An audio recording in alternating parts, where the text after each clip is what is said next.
Hello guys, this is Dark Fox Sage 2 and we are back with our new fanfic, which is What If Naruto Fell in Love with Tsunade Part 1. And if you enjoy this fanfic, then please press the like button and please subscribe to the channel. It motivates me to upload more fanfic like these for you all. Now let's start the fanfiction. Naruto was a 17-year-old boy forever burdened because of the Kyuubi sealed inside of him by the death god himself. He woke up in his mindscape. Where am I? He asked no one in particular. When he saw he was in his mindscape, his first thought was, am I dead? He then started thinking back on the events that led up until now. Flashback: the Valley of the End. The Valley of the End, a place where legendary battles have taken place, battles that were so destructive that they reshaped the land, such as Senju Hashirama vs Uchiha Madara, or more recently Uzumaki Naruto vs Uchiha Sasuke. In the moonlight you could see two silhouettes standing on two different statues. The two figures could be identified as Naruto and Sasuke. Both were once as close as brothers whether they showed it or not, but now they were to the point of being a replay of Hashirama and Madara. Naruto was standing on the head of the Senju Hashirama statue while Sasuke was standing on the head of the Uchiha Madara, his Sharingan spinning wildly into the Ain no Mangekyo Sharingan, spelling. Sasuke, why are you doing this? Tell me, Naruto asked while staring into the six-pointed star. I thought it was obvious. I am helping Madara release the Jubi so that he can bring peace to the world, a world where Itachi is still alive, but I guess I also thought you would have been smart enough to not stare into my eyes.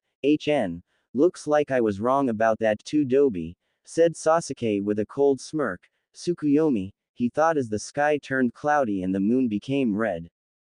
Naruto, realizing that he had been trapped in the genjutsu, and screamed, but a peace where everyone is nothing but a slave isn't true peace, as he released a ridiculous amount of chakra releasing the jutsu. Shut up, Dobi, what the hell would you know about true peace, said an enraged Sasuke as he charged a Raikiri. I know because I have been through suffering and I understand other people's pain, shouted a teary-eyed Naruto as he charged a Rasengan. Naruto! Bellowed Sasuke as he jumped. Sasuke! Screamed Naruto as he jumped to meet him. When they clashed they literally tore the land to pieces, but then something weird happened to Naruto. His eyes started burning and he felt his chakra slowly drain in minuscule amounts going towards his eyes, but he kept going and his shoved itself into Sasuke's chest just above his heart in his subclavian, killing him instantly. That was when he blacked out. However, he had never noticed the genjutsu cast over him by the Kyuubi. Well, Gaki, looks like you will do great things. I just hope they're for the better. Kyuubi thought as he trailed off and went to sleep. Flashback end. He couldn't stop his tears from falling at the thought of the memory, but that was when he remembered where he was as just moments ago when Madara released the Jubi, from the Jubi being sealed into him to when they had fought to his little talk with Kami. Flashback. Juubi released. What will you do now, Uzumaki Naruto? My plan is finally complete. All that I need to do is absorb the Jubi and Project Tsuki no Mi shall begin a new era of peace that will never leave. Ha ha ha ha, cackled Madara. I need to find a way to stop this fast. Wait a minute, is the JJ Jubi being absorbed into me? Thought a shocked Naruto as silver chakra surrounded his body. What the hell is happening? What are you doing, Uzumaki? Shouted a horrified and furious Madara. Then his eyes started to burn again, and as the Jubi was fully sealed he felt a genjutsu release. Madara saw his eyes and then froze up in terror. The eyes staring back were not sapphire blue but metallic purple with 4 rings and 9 tomo, he has the Rinnegan B, but that's not possible, and why are there tomo in the rings? Forget 9 of them. He screamed in his head. He was so focused on the Rinnegan that he never noticed Naruto started to make hand seals. Mokuten. Mokuryu no Jutsu, would release. Would dragon technique, whispered Naruto. Madara was violently brought out of his thoughts when he saw a wood dragon was racing towards him. Kamui, he said desperately. The jutsu activated just seconds before impact. He has the Mokuten too. What's next? Those tomo have given him the Sharingan's power. Why do I get the feeling that I shouldn't have thought of that, thought Madara. Naruto, who had yet to realize what he was doing, held up his hand and whispered, Susanoo. Madara was once again blown out of his thoughts as a purple, almost gray-like figure emerged from Naruto, and only for the fact that Madara still had his Kamui activated he would have been killed on the spot. I knew I shouldn't have thought about the Sharingan, thought a rather annoyed Madara, because that his enemy was gaining more and even more power by the second, and he knew that if he didn't kill the blonde idiot soon he would be overwhelmed and he wouldn't be able to extract the Jubi to complete Project Tasuki no Mi. Madara then summoned his own Susanoo when he noticed that Naruto's Susanoo had not 2 or even 3 but 4 arms. Shocked with this and every other discovery that the blonde was showing him, he knew that the boy was mere minutes away from killing him if he didn't do something fast, so in a desperate attempt he held up his arms and chanted, "Burn all evil and leave no ashes. Arise to my command the flames of Amaterasu," he said in the hopes of killing the boy through his Susanoo. However, to his surprise the boy simply shouted, "Shinra Tensei Almighty Push," and the supposed unextinguishable flames were turned to nothing more than cinders. What he didn't know was that the boy himself was unconscious while he was fighting someone else.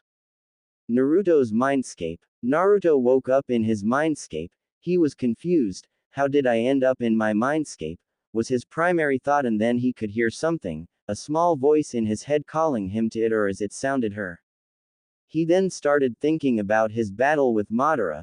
Did Madara defeat him? No, he could still feel his chakra being in constant use, but who was using it, was the question running through his mind. It wasn't Kurama, as he could not feel the Kitsune's presence, but that would mean he was dead. Then he remembered, I absorbed the Jubi, that will take a while to get used to saying, he thought weakly. Sigh, well, I might as well go and find out who's in my mindscape this time, he said tiredly. He slowly made his way to the cage seal that contained Kurama, or rather used to contain. When he got there, though, he didn't expect to see 2 women arguing. He started walking towards them when he heard that they were talking about something dangerous.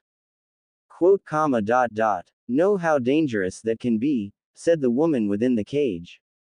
"Yes, I do know, but I invented it, so no, it won't go wrong," claimed the other woman before continuing, stating, "It seems that our guest of honor has arrived," and she turned around to face the boy. "Excuse me, but exactly who are you 2 and why are you in my mindscape?" asked a confused but cautious Naruto. "Well, the answer to your stupid little question is that I am Kami, and this is Akira-chan, or the Jubi in human form," explained the woman who is now identified Kami. Wait, Kami? Said Naruto. "Yes, and I am here to tell you of your new powers," said Kami. "What new powers?" asked Naruto, confused but wary. "Well, where to begin?" started Kami. "Oh, just tell the Gaki and get it over with," scowled the Jubi, or Akira as she is now known as, obviously annoyed.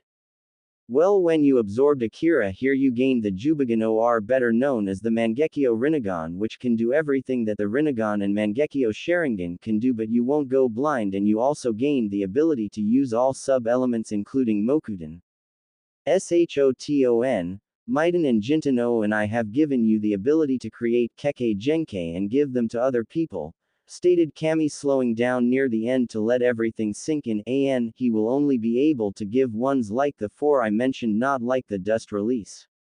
Naruto, who had long since gone wide-eyed and started gaping like a fish, closed his mouth and calmed himself before he screamed, "What? Not so loud, Baka," shouted Akira. "Not so loud? How do you expect me to react? Say, oh, is that all? And just walk away," shouted Naruto in a softer but still loud voice. "Yes, well, I am afraid to inform you, but while my sister Yami will no doubt beat Madara quickly, it is too late to save everyone, so I have come here to send you back in time," stated Kami. At first Naruto thought, so that's who's controlling me. When he realized, wait, what do you mean send me back in time? He asked warily. Akira's face faltered and she said, "Isn't it obvious we're sending you back in time so you can prepare for Madara, even kill him if you go back far enough? And before you start shouting about, what do you mean if I go back far enough? you will be sent back 50 to 53 years, around the time of the Densetsu no Sannin. Kami then stated, yes, you will have the chance to help the Sannin. You could stop Orochimaru from becoming a sadistic jutsu-craving pedophile or help Jiraiya become strong enough to defeat Nagato should it arise again or even help Tsunade by saving her brother Nawaki, maybe even have her fall for you, said Kami while giggling. Naruto blushed furiously. Wah what do you mean ff fall f for me, he said stuttering. Oh just fall in love with you. You'd be the perfect man for her, you know, said Kami while Naruto if possible just turned a deeper shade of red. Meanwhile Akira was ready to burst out laughing at the boy's situation but instead said, don't worry Gaki, chances are more than likely that you'll do something to make her fall for you, and I should mention that you'll be in a small child's body depending on when you will be 6 months older than Tsunade. A little bit too young to be in the year ahead of them but the oldest in your class at the academy, Akira said starting teasingly but honest in the end. Meanwhile with Madara and Yami. What the hell are you? Roared Madara. Sorry to tell you but Naruto-kun isn't here right now but since you want to know so badly my name is Yami, Goddess of Darkness, stated Yami to the utter disbelief of Madara. What the hell are the gods getting in the way of my plans for? Madara practically screeched but was cut off by Yami. You were not meant to interfere with the boy in the first place, everything was meant to end with Nagato but no. Instead you had to interfere, she said with malice in her voice. But we might as well finish this. Seeing as how this dimension won't even exist in a few minutes, she said mumbling the last part. Damn it, at this rate Project Tsuki no Mi will be prolonged even further. That is if this worthless excuse of a god manages to make a miracle and bet me. He thought before continuing the thought with a chuckle. What am I thinking, even with a miracle she can't beat me? Before saying, yes, let me show everyone that it's you worthless excuses of gods that are the reason we suffer so much. However this only proved to be lethal, she screamed. Mokuten. Jubaku iso no jutsu, would release. Tree bind flourishing burial. Madara only got the chance to dodge because his Sharingan saw it but didn't get a chance to counter as Yami roared. Mokuten. Mokujin no jutsu, would release. Wood golem technique, and then a huge golem burst out of the deity-possessed boy and punched him sending him 40 feet back. Sorry, forgot to mention that while Naruto was talking to Kami, Madara's Susanoo deactivated. Again sorry. Madara stood shakily before using the tiger seal and saying, Kaden. Goryuka no Jutsu, fire release great fire dragon technique, but it was not to be as Yami said. Mokuten. Mokujoheki, would release wood locking wall, and a large wooden half-dome stopped the dragon in its tracks. Madara however was infuriated and made a different seal, this time shouting, Kaden. Mekyaku no Jutsu, fire release great fire annihilation, trying to burn down the dome. I will not be beaten by some lame excuse of a deity. He thought as he took his gunbai off his back and violently swung it, whispering, Gunbai fanned wind, and the dome finally collapsed. He smirked thinking the goddess-possessed boy had been crushed, but it was short-lived as Yami suddenly appeared behind him and yelled, Udama Rasengan, giant spiraling sphere, shoving the giant sphere into his back. Back with Naruto. Are there any more surprises you want to tell me before I faint? Naruto asked after regaining his bearings. Well, there is the possibility of you having the paper Kekkei Genkai that the blue-haired girl whom was with Nagato had, but I'm not sure about that one, said Akira, but by now something that normally would have shocked Naruto no longer did. When I said godlike Naruto, I meant it. Oh, and there will be some other changes. Some are set in stone, like Hashirama didn't give the Biju away to the other villages, or that Tsunade will contain one of the Biju, and random things like which one she will contain, as we can only alter so much with this ritual, Kami said before continuing, well Naruto-kun, we had better get the ritual started. When they had the ritual set up, Akira and Kami started chanting words that Naruto could only guess as an ancient language. Suddenly, in a brilliant flash of light, everything outside the seal faded into darkness. Flashback end. After remembering that, he could hear voices. Probably the medics. He thought. Well, might as well contact Akira and find out about this, but that wasn't to be as he practically felt her push him out with a whisper of, later Gaki. He's waking up, said an astounded medic shinobi. What, but that's impossible, he should be in a coma from the state we found him in, proclaimed another medic before she went outside. Anbu, get Hokage-sama, tell him the boy has miraculously awoken, she told one of the Anbu guarding the door. Naruto started regaining his bearings as his vision was still blurry, but he was able to see that someone was in front of him talking to him. He had finally regained his vision and hearing to see a woman with blonde hair that kind of looked like his saying, "Are you alright, child?" He was about to say that he wasn't a child when he remembered that he had been sent to the past and physically was probably only a 4 or 5 years old. He pretended that he didn't hear her and said, "Excuse me, but could you repeat that?" His voice, although he knew he was young, sounded higher than he thought it would be, but it also held innocence.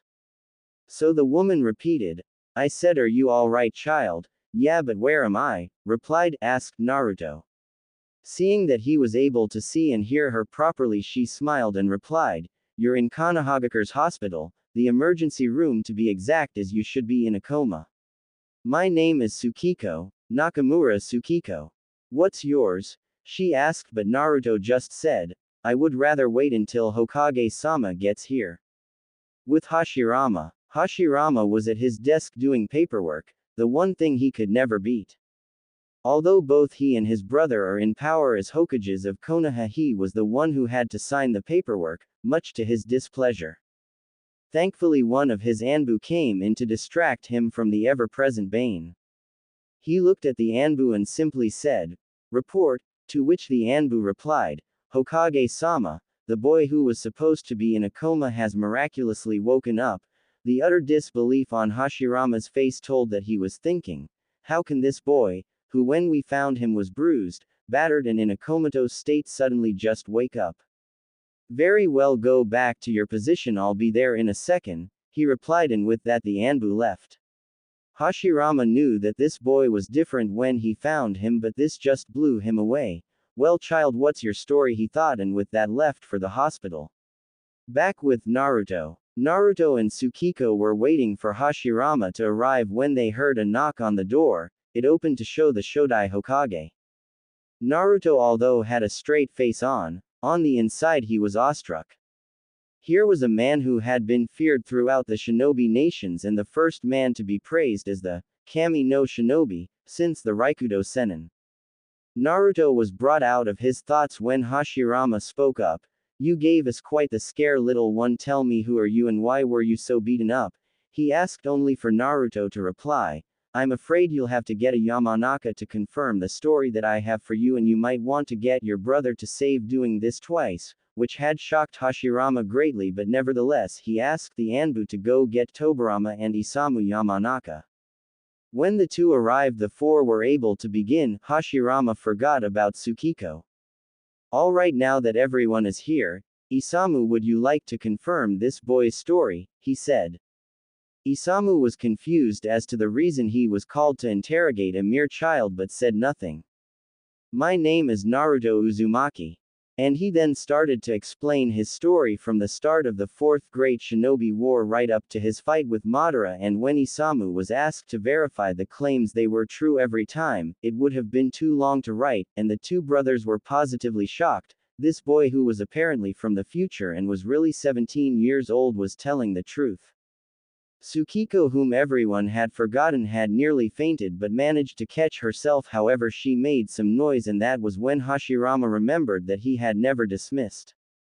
Damn, now there is another person who knows this. Well, I could have her take care of him so people won't get suspicious if I or my brother adopt him, he thought before saying, "Well, that's quite the story. I'm almost convinced that it's true. All I need to do is test how strong you are." But he trailed off. Not that Naruto could blame him, as he had just been told things that before today had seemed impossible, yet a physically 4-year-old was telling him otherwise. Hashirama then turned to Tsukiko. "Well, Miss Nakamura, I think we may need to have a little talk about this," he said before leading her out. Tobarama turned to Isamu, telling him, You are dismissed, but if any of this leaks out. He let the threat hang. Hinadime-sama, and after saying that he left via Shunshin. He then turned to Naruto and said, "Well, Mr. Uzumaki, that is a very tall tale, and even more amazing is the fact that the possibility of it being true is extremely high. Sigh, this is too crazy. I feel like I'm going insane," he said, muttering the last part just loud enough for Naruto to hear. "How do you think I feel? I'm the one who not only has to get used to being in the body of a 4-year-old again, but I have to fight a man who could take on one of the lesser gods in old age and in his prime could even kill Yami and will probably do everything in his power to kill me." That was when he realized that his life was not going to get quiet, but he now knew that that will not be the case.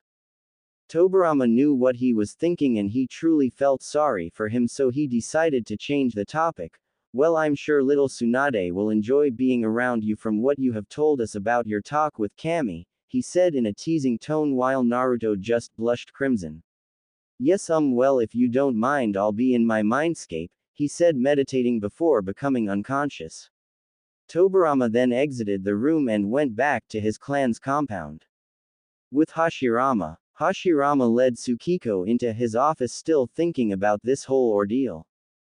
"Well, Ms. Nakamura, I'm sure that you're still in shock, but we need to get down to business," Hashirama said while Tsukiko could only nod dumbly.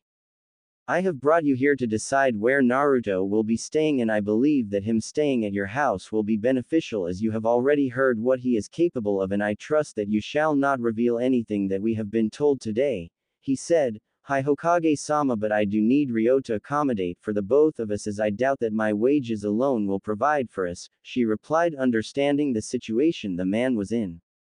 "Yes, you will not need to worry about that. I will see to that task personally, but now how much am I to reveal to the damned council about this? After all, I can't just have a boy whom appeared out of nowhere to just be accepted, as they would get suspicious," Hashirama said, leaking a small amount of killing intent. "This will be called Ki from now on." "Well, all that we would have to do there is ask him," she said. "Well, really, that's all that we can do at this point," Hashirama agreed with her before continuing. "Well, might as well see how much we can reveal," and with that the Sunshine back to the hospital. Meanwhile, with Naruto and Akira, Naruto had been thinking about what he would feel towards Tsunade in this timeline. When Akira, whom was no longer caged, found him. "Alright Gaki, I know what you're thinking, but right now the task of importance is how much you reveal to everyone else in the village," Akira said, but before she could, "What, I have to tell more people?" Naruto complained. "Well, maybe if you had let me explain you might already know," she chided before fully explaining. "Now, first of all, no, Hashirama will tell the council and the council will spread the news quickly. Anyway, Hashirama may tell them about the Juubigan, your paper release, and the Mokuten, and not a damn thing more," Akira said. "And don't worry Gaki, I'm sure that Tsunade will be head over heels at some point," she said teasingly. But before Naruto could reply, Akira had kicked him out again. Back in the real world, Naruto opened his eyes to hear a knock on the door. It opened to show Hashirama and Tsukiko. "Well, Mr. Uzumaki, I believe that we have some business to discuss," Hashirama announced while Naruto just nodded. "First of all, we have to test you, but I won't get time for that for another few hours. We also need to make sure that people don't get suspicious that a 4-year-old is just living by himself, so you'll be living with Nakamura-san here," Hashirama said. "That's acceptable, but what's the real reason you're here?" Naruto replied curiously. "Well, he's definitely being serious," Hashirama thought in a monotone. "Well, I still need to know your plan and how much you're willing to reveal about your strength," Hashirama said, grimacing about the fact that he and Tobirama would have to tell the council. Akira said that you can tell the council about the Juubigan, the paper release, and the Mokuten, and I quote, "Not a damn thing more. And as for my plan, you shall only need to know if something doesn't go as I needed it to.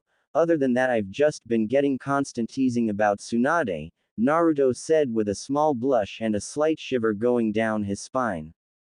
Hashirama, knowing exactly why he was blushing, came up next to him and whispered, "Just don't do it too fast, as I'd rather not have a fangirl for a granddaughter," he said with a teasing smile. Naruto just turned red. Well, I will leave you two to get to know each other, and with that said he left. Tsukiko, whom never would have guessed that she'd ever be in this position, asked Naruto to start. Alright. My name is Uzumaki Naruto. My likes are ramen, training, and my friends who unfortunately aren't born yet, and my former godparents whom I'm now older than. My dislikes are arrogant brats that think just because their family is well respected that they are above everyone else, bandits or any other type of people who rape, kill and torture innocent people and traitors. My hobbies are training and eating ramen. My dream, well, I'll have to think about that one, he said, chuckling at the end. Well, Naruto, my name is Nakamura Tsukiko. My likes are medical jutsu, my boyfriend Mitarashi Akihiro, and my best friends Inuzuka Kiyomi and Uchiha Miyako. My dislikes are perverts and rapists. My hobbies are practicing my medical jutsu and shopping with Kiyomi and Miyako. My dream is to become the best medic that I can be, she said happily. What? This woman is Anko's grandmother? I did not see that coming, Naruto thought, surprised that he had not noticed as to the fact that the only difference between them was their hair and eye color. Well, you might as well come with me back to my house since you still have 2 hours to wait to fight Hashirama, she said, walking towards the door. That was when Naruto realized that there were clothes beside his bed. They didn't look too good, but he wasn't complaining. Tsukiko's house. As Naruto entered Tsukiko's house, he was amazed at how clean it was. Whoa, I'd almost swear that this place has a genjutsu placed on it. I wonder, he thought before activating his Mangekyo Rinnegan and saw that the whole house was covered in a genjutsu.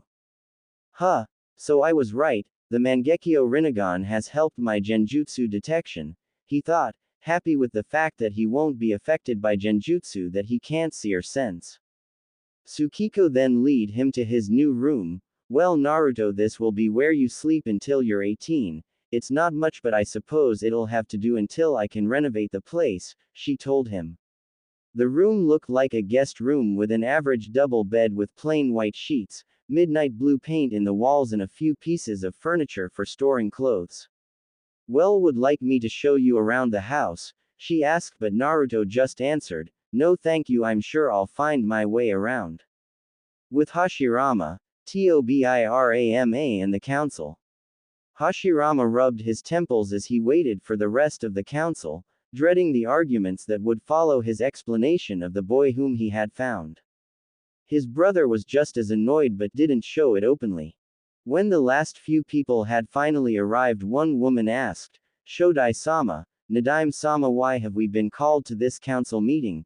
The woman in question had pink hair with a red kimono. Tis woman's name was Haruno Sake. I really wanted to make Sakura get her attire from her family. Both brothers inwardly grimaced that they were the ones who had to tell the woman about Naruto. Might as well get it over with, the two thought. The reason that we have called you here is about the boy that we found not a mile from the village gates, he stated, getting the attention of everyone in the room. The boy awoke not an hour ago and we had Isamu here mind walk him, and the results were truly awesome. The boy has Kekkei Genkai that have never existed before and one that I thought was only a mutation, Hashirama said while the council were on the edge of their seats.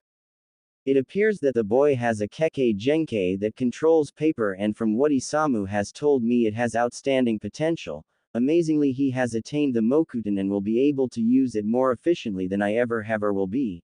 At this point the council were ready to start shouting, but if the boy had Kekkei Genkai as powerful as what they have been told, then no doubt the last one will be even better. Meanwhile Haruno Sake had to bite her tongue as to not shout out when they were told.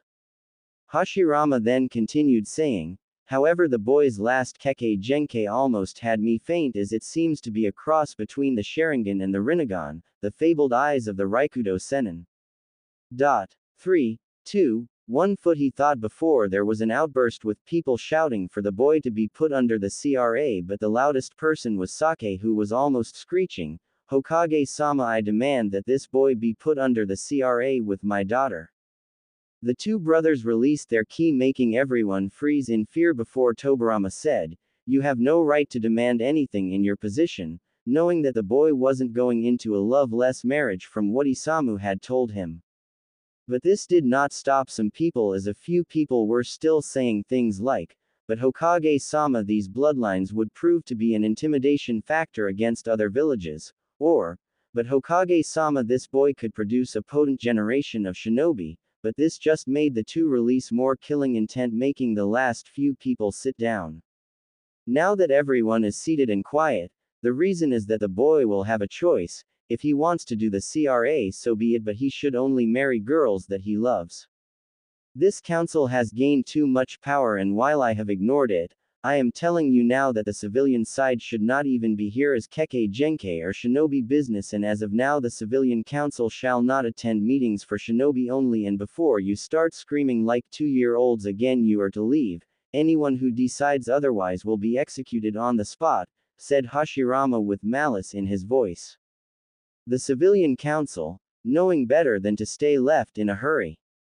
Hashirama then continued to explain to the clan heads about the boy before leaving to go back to his office, dreading the amount of paperwork waiting for him. Back in Hashirama's office, Naruto was walking towards Hashirama's office when he saw someone. Waiting outside the Shodai's office was a small girl around his physical age. She had dirty blonde hair and was dressed in a small green dress. Naruto then thought, that must be Tsunade. Wow, she was a small child, even for a 3-year-old, and he went and sat down to wait for Hashirama. Tsunade, who was wondering who the boy was as she had never seen him before, just stared, glared at him suspiciously, and was about to ask him who he was when she saw her grandfather approaching them. Tsunade then got up and ran towards him, saying, Gigi, excitedly. Hello Tsunade. How's my granddaughter today? Hashirama said with a fake smile, as he was too tired to be genuinely happy. I'm fine Gigi, but, she said before looking over to Naruto and whispering, who is that boy? I've never seen him before. Hashirama then noticed that Naruto was sitting there staring at them slightly before he replied, well Tsunade, that boy there is Naruto and I shall be training him, and the reason that you've never seen him before is that he is new in the village. Tsunade just pouted, thinking, well then I'll have to make sure he knows my name and gives me the respect that I deserve. Hashirama then put Tsunade down and, knowing what she was thinking, gave Naruto a bit of time to knock some sense into her, saying, I'll be with you two in a minute, I just need to take care of some private business. Tsunade then walked over to him. Hi, my name is Senju Tsunade and I'm the granddaughter of the Shodai Hokage and grandniece of the Nadaime. What's your name? She said with arrogance in her tone, but to her shock Naruto just replied, Uzumaki Naruto. She then got angry, thinking, didn't this idiot hear what I said? Before asking almost the exact same thing. Naruto just looked up at her. Yes, I heard everything you said, but if you think that I'm just going to respect you because of who your grandfather is, then you are sadly mistaken, he said in a monotone-like voice.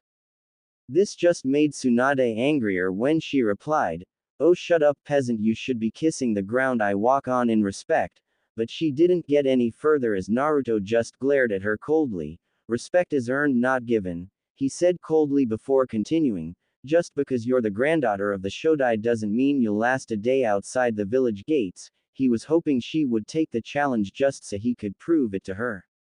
Oh really? She said before leaving. Hashirama then came back out after listening to the whole thing and was about to ask Naruto to go after her, but he was beat to it when Naruto said, don't worry, I got her. And he left. Hashirama then closed the door, thinking, sorry Tsunade, but you need to learn about the real world and fast. He then turned back to his desk and cried anime tears when he saw that it was about to collapse from the sheer weight of the paper. With Naruto. Naruto had been following Tsunade from the trees ever since she left the village gates.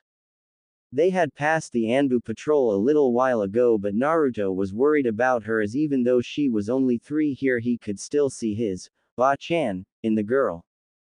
Naruto then felt even more worried as he activated his Jubigan. Oh great, 5 people heading towards her, 4 Anbu level and shit a cage level. Looks like I'll need to use a few strong techniques to get the both of us out of this. Well, guess my cover was only going to last so long. Tsunade meanwhile was thinking. Humph, couldn't last a day out here, who does he think he is? I'm a Senju, only the Uchiha can give us a good fight. She stopped when she saw 5 figures drop from the trees. Well boys, look what we have here, it's the Senju heiress, the giant man in the middle said smirking. Tsunade for the first time in her life was truly terrified.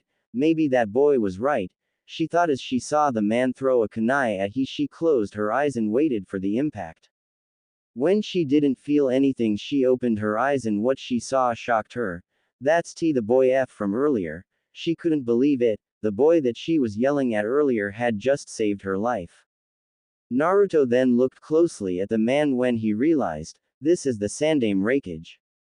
Told you that you wouldn't survive a day out here, Naruto said turning to her slightly. The man who had recently been elected Raikage not long ago was shocked that Naruto had stopped his kunai, he then turned to his teammates. Storm deal with this pest. Hi Raikage-sama, the 4 replied and then went through a series of hand seals. Raiden. Raryu no Jutsu, lightning release. Lightning dragon technique, the 4 shouted. Naruto said. Futen. Daitapa, and the 4 attacks were sent right back. The Raikage was in shock, 4 of my strongest storm killed by a 4-year-old, this kid is no joke, he thought. You know what kid, I'm going enjoy killing you just for that, he said in an infuriated voice. Raiden no Yoroi, he said and his body was covered in blue lightning, while Naruto just launched 4 kunai around the man. Ha sorry boy but your aim is horrendous, the Raikage mocked. Naruto smirked and said, wasn't aiming for you.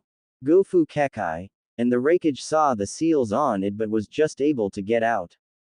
Damn the kid knows Fuinjutsu too, I'll have to kill him fast, he thought as he readied his black lightning to strike the boy down. Naruto just held his arm up, Bansho Tenin, he said and suddenly the Raikage felt himself being pulled towards the boy before, Shinra Tensei, and he was launched through trees and boulders. As he stood up he thought, forget killing him, I can't even hit him. I'll need his name so I can put this kid in the bingo book before I flee, I can't have more of my shinobi being killed by this brat. What's your name boy? He asked hopeful of getting the boy's full name. Naruto, Uzumaki Naruto, he said guessing that the Raikage was going to put him in the bingo book either that or add him to his, to kill, list. The Raikage's eyes widened before he fled in a flash of lightning. Naruto turned back to Tsunade but was met by a bone-crushing hug with her head in his collarbone. When she asked him why he saved her, I knew you would try something like this and I just didn't have the heart to let you come back crying, he replied softly with a warm smile. Tsunade realizing how tired she was fell asleep. Naruto feeling that the girl earned it put 2 of his fingers to her forehead and channeled his Mokuden chakra into her, giving her the ability to unlock the Mokuden. Well better get back to the village, and with that thought he left. When Naruto got back to the village gates both he and Tsunade were rushed to the hospital. Not that they really needed treatment since both were Jinchuriki. Oh yeah, I must find out what Biju she contains, he thought curiously. He was so lost in thought about it that he didn't notice Hashirama walk in. Hashirama meanwhile was lost in his own thoughts, finding someone to train these 2 won't be easy. Besides me, Tobarama or Saru-kun there aren't many who could give them the rigorous training they'll need, well that Tsunade will need anyway. Well, I'd better get the report from Naruto. When he did get the report however he was shocked that his granddaughter was almost captured by the new Raikage and even more so that Naruto had beaten him so easily, something he wouldn't be able to do at his current age. Tsunade then began to stir awake and tiredly looked around. Seeing her grandfather and Naruto staring at her made her remember the night before. Naruto saved me, even when I was trying to force him to respect me he put it behind him and smiled while saving me. Could he be? No, Ba-chan says I'm too young for that. But he is kind of cute, she thought with a blush, I'm no good with child talk so I just made her a bit more mature for her age. Hashirama saw this but ignored it and put a stern look on his face. Tsunade Haim, do you mind telling me exactly why you left the village? Hashirama said sternly. Tsunade looked down. I wanted to show Naruto that I could survive on my own outside the village gates and I wandered too far, she replied, ashamed of herself. Well, at least she's telling the truth, he thought while rubbing his temples. Tsunade, do you know how much danger you were in even just stepping out of the village gates? Well, do you? Hashirama asked her while scowling. Tsunade just looked down again thinking she was going to be punished, but to her surprise Hashirama said nothing, so she looked back up and saw both Naruto and her grandfather were grinning slightly and was about to ask them what they were grinning at, but Naruto cut her off. Tsunade, Hashirama was listening to our conversation and already knew why you left, Naruto said before Hashirama continued. I just wanted to see if you would lie or try to get Naruto in trouble for it. While I didn't expect the Sandame Raikage to show up, there was a squad of Anbu ready to be dispatched after a certain amount of time passed to search for you too. Tsunade was in awe that the man Naruto had beaten so easily was a man who had killed countless shinobi and was the leader of Kumo, the Uzumaki clan's biggest threat next to Iwa. Hashirama, seeing that his granddaughter was at a loss for words, decided to continue telling her, but after an event like that I'm going to have to train the both of you. It took Tsunade a moment to process this when she realized that after her constant nagging to her grandfather to train her, she had finally gotten her wish. And it only took nearly getting myself killed for him to train me, she thought, chuckling. And I'll get to spend more time with Naruto to get to know him, she thought, but was able to hide her blush this time. Thanks, Gigi, she replied with her voice filled with excitement. Hashirama just smiled at her and said, which means real training, rigorous and not academy training. While Tsunade thought nothing of it, Naruto knew that the man wasn't kidding and wasn't looking forward to the man's torture. Hashirama then turned to leave before he turned to the two children. Come to my office at around 8 a.m. to start training in Naruto, don't be late, he said before walking out. That evening, Naruto was walking back to Tsukiko's house after he was allowed to leave the hospital, but he felt like something was off. He started looking around trying to find something suspicious, and when he saw nothing he used his chakra to sense for anyone following him. What he felt though wasn't what he expected. There was a small chakra signature on the wall in front of him. He guessed that either someone was able to hide their chakra really well or they were just around his age physically. When he got close enough he threw a kunai as slow as he could as not to hurt whoever was hiding, and the person that came out was the last person he expected. The boy had white hair that was almost as wild and unruly as his, and you could see the ninja wire his hands just because of the quantity. Whoa, this must be Jiraiya, and by the amount of wire in his hands he must have been trying to prank me. Jiraiya, who had a trap set up so he could prank the new kid, was surprised that he had been caught. Who the hell is this guy? Only Anbu can detect me and even they struggle, he thought. Why were you trying to prank me, and better yet, who are you? Naruto said as not to raise the boy's suspicion. I am no by many names, but you can call me the gallant Jiraiya, Jiraiya proclaimed while Naruto's face faltered. He's still doing the same thing he did as a 3-year-old. Now I'd like to know how you were able to find me when even some Anbu have a hard time finding me, Jiraiya said curiously. Then those Anbu weren't censor nin, because if they were they would find you easily, Naruto replied as if it was the most obvious thing in the world. Well then how do I avoid them? Jiraiya asked curiously.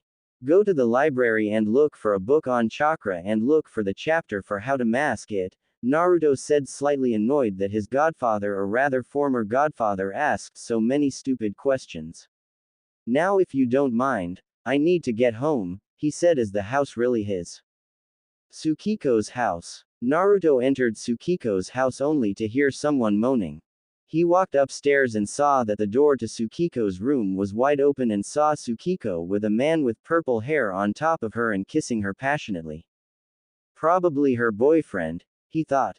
When Tsukiko turned her head and saw Naruto, she jumped surprised. Her boyfriend, Akihiro, Wondering why she jumped, suddenly looked to his side and saw Naruto, and his first thought was, shit, that must be the kid she was talking about. How will we explain this? However, what Naruto said next confused him greatly. Well, Tsukiko, I hope I'm not interrupting anything important. This kid just caught us about to have sex and he acts like it's normal for him. Tsukiko-chan, you have some explaining to do, he thought, still confused. Naruto didn't give her a chance to answer. I'll be in my bed if you need me, he said, leaving the couple alone. Akihiro looked at Tsukiko. Anything you want to tell me about what just happened? He asked. Well, you see, before Naruto came to Konoha, his now deceased parents trained him to be a shinobi, but they had developed a technique like the Uchiha's technique, Tsukuyomi, and they managed to keep him there so long that mentally he's 17, she explained, shocking Akihiro even more. To think that a 4-year-old knows everything about what we were doing, yeah, that sounds weird just thinking it, he thought. The next day, Naruto had gotten up early so he could train with Hashirama, and though he wasn't looking forward to the man's torture, he was excited. When he got there, he saw Tobirama waiting outside the door. Hello, Naruto-san, he said ever stoically. Hello, Tobirama-san, is there something you need? Naruto replied. Actually, I came to show you and my brother this, he said, holding up a bingo book. Naruto looked at him and took it and saw that one of the page corners was folded over and looked at the page. What he saw shocked him. Name: Uzumaki Naruto. Age: 4 to 5 years. Rank: SS, flea on sight. Hair color: sun-kissed blonde. Affiliation: Konohagakure no Sato. Skills: Taijutsu, unknown. Genjutsu, unknown. Fuinjutsu, Jonin level, info limited. Ninjutsu, Kage level. Side note: he has a dujutsu that lets him control gravity. Note: do not underestimate him just because he is 4'5". This kid faced the Sandaime Raikage and had beaten him easily.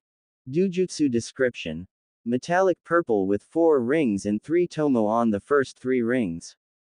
Thought to be a cross between the Sharingan and the Rinnegan, the legendary eyes of the Raikudo Sennin. Bounty: Kumo, 13,750,000 Ryo dead, 15 million Ryo alive. Naruto looked back at Tobirama and asked him, am I really that popular? Tobirama chuckled slightly. Apparently so, he said. He then looked up to see Hashirama and Tsunade approaching them. You might want to take a look at the bingo book in Naruto's hands, brother. It is rather interesting, Tobirama said to his brother. Naruto gave the book to him and the man's eyes seemed to grow bigger every second. Hashirama took a deep breath and then looked at Naruto. You're more trouble than you're worth, Naruto. You're here not 2 days and you go off and put yourself in the bingo book as an SS class shinobi, he said, groaning slightly. Tsunade meanwhile looked at Naruto wide-eyed. SS class, Naruto, really, how many more surprises are you going to come up with, she thought. Hashirama then sighed. Well, Naruto, we had better get to unlocking Tsunade-chan's chakra before we do anything else. Follow me to training ground 7 inches, he said. Tsunade ran ahead, but Naruto spoke to Hashirama. You know that when she tries this, she'll meet the Kyuubi. I could help her with him. Hashirama thought about this and said, yes, go ahead. Training ground 7. Tsunade was waiting for Naruto and her grandfather, but something was off about her. She could hear whispers in her head. Maybe Gigi will know what they are, she thought musingly. When she was brought out of her thoughts, Naruto and Hashirama were approaching her. Alright, first things first, Tsunade-chan, we need to unlock your chakra, he said, and then showed her how to do it.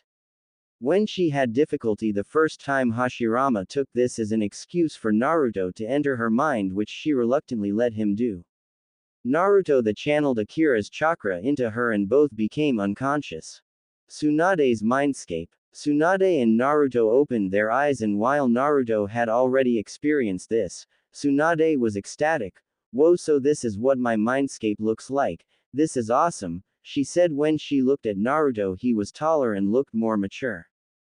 What the hell happened to you? You look like a teenager, she yelled confused.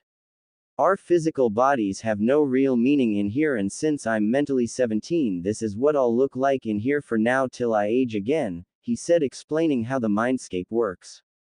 Follow me, I think I know why you can't unlock chakra that fast, he said, bringing her down to the seal on her stomach. When Tsunade saw a huge gate, she was wondering what was behind it when she realized, whatever is behind here is sealed inside of me. When they got there, Tsunade was in for a surprise.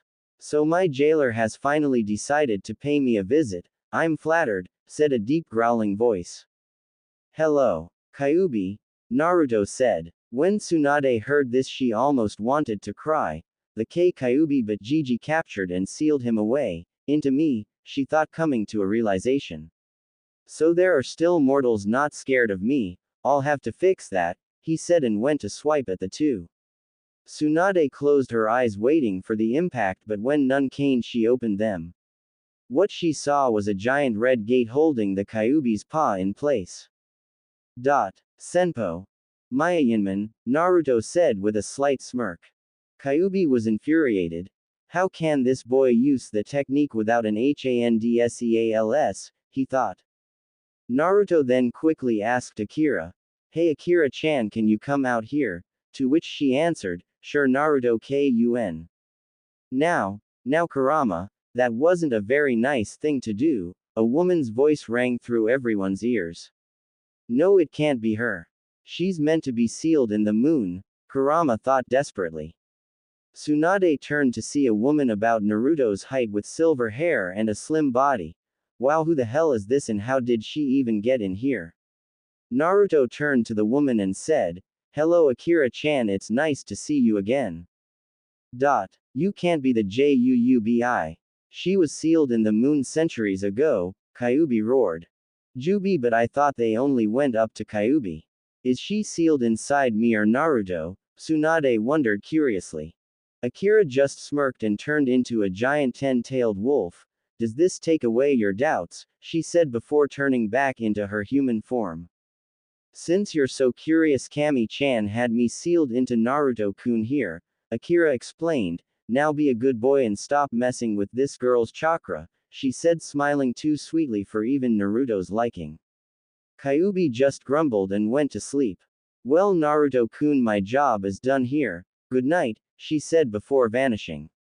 Naruto then led Tsunade back to her mindscape. Looking at her every now and then, Naruto noticed that she never looked up since they left Kurama. Hey Tsunade, are you alright? He asked, concerned for the girl. Yeah, she said, barely more than a whisper. Naruto, however, wasn't satisfied. Tsunade-chan, come on, tell me what's wrong, he said, though he already had a good guess what was wrong. Naruto, am I a demon too? She asked, not looking up. Naruto released a minuscule amount of ki, just enough for her to stop and look at him. Tsunade-chan, you're not a demon, so don't you dare even think that, he said sternly. But the Kyuubi is sealed in me, she stuttered. That doesn't matter. Listen, if you pour water into a glass, does the glass become the water? He said. She looked at him strangely. No, that sounds stupid, she said. Well then think of it like this, you're the glass and the Kyuubi is the water. You are merely the container, he said with a smile on his face. She then smiled at him. Thank you Naruto, she said just loud enough for him to hear her. No problem Tsunade-chan, he said, and then knelt and hugged her. In his arms Tsunade felt safe and protected, and she didn't want him to let go, but she knew they had to return to her grandfather eventually. Naruto got up and told her close her eyes, and he put his fingers on her forehead, took them out of her mindscape. Real world. Hashirama was patiently waiting for the two to come out of Tsunade's mindscape, but he was worried. Will she understand why I didn't tell her? Will she forgive me? Were just a few of the thoughts going through his head. Naruto started moving and Hashirama looked at him in anticipation. Tsunade then stirred and Hashirama looked at her with worry.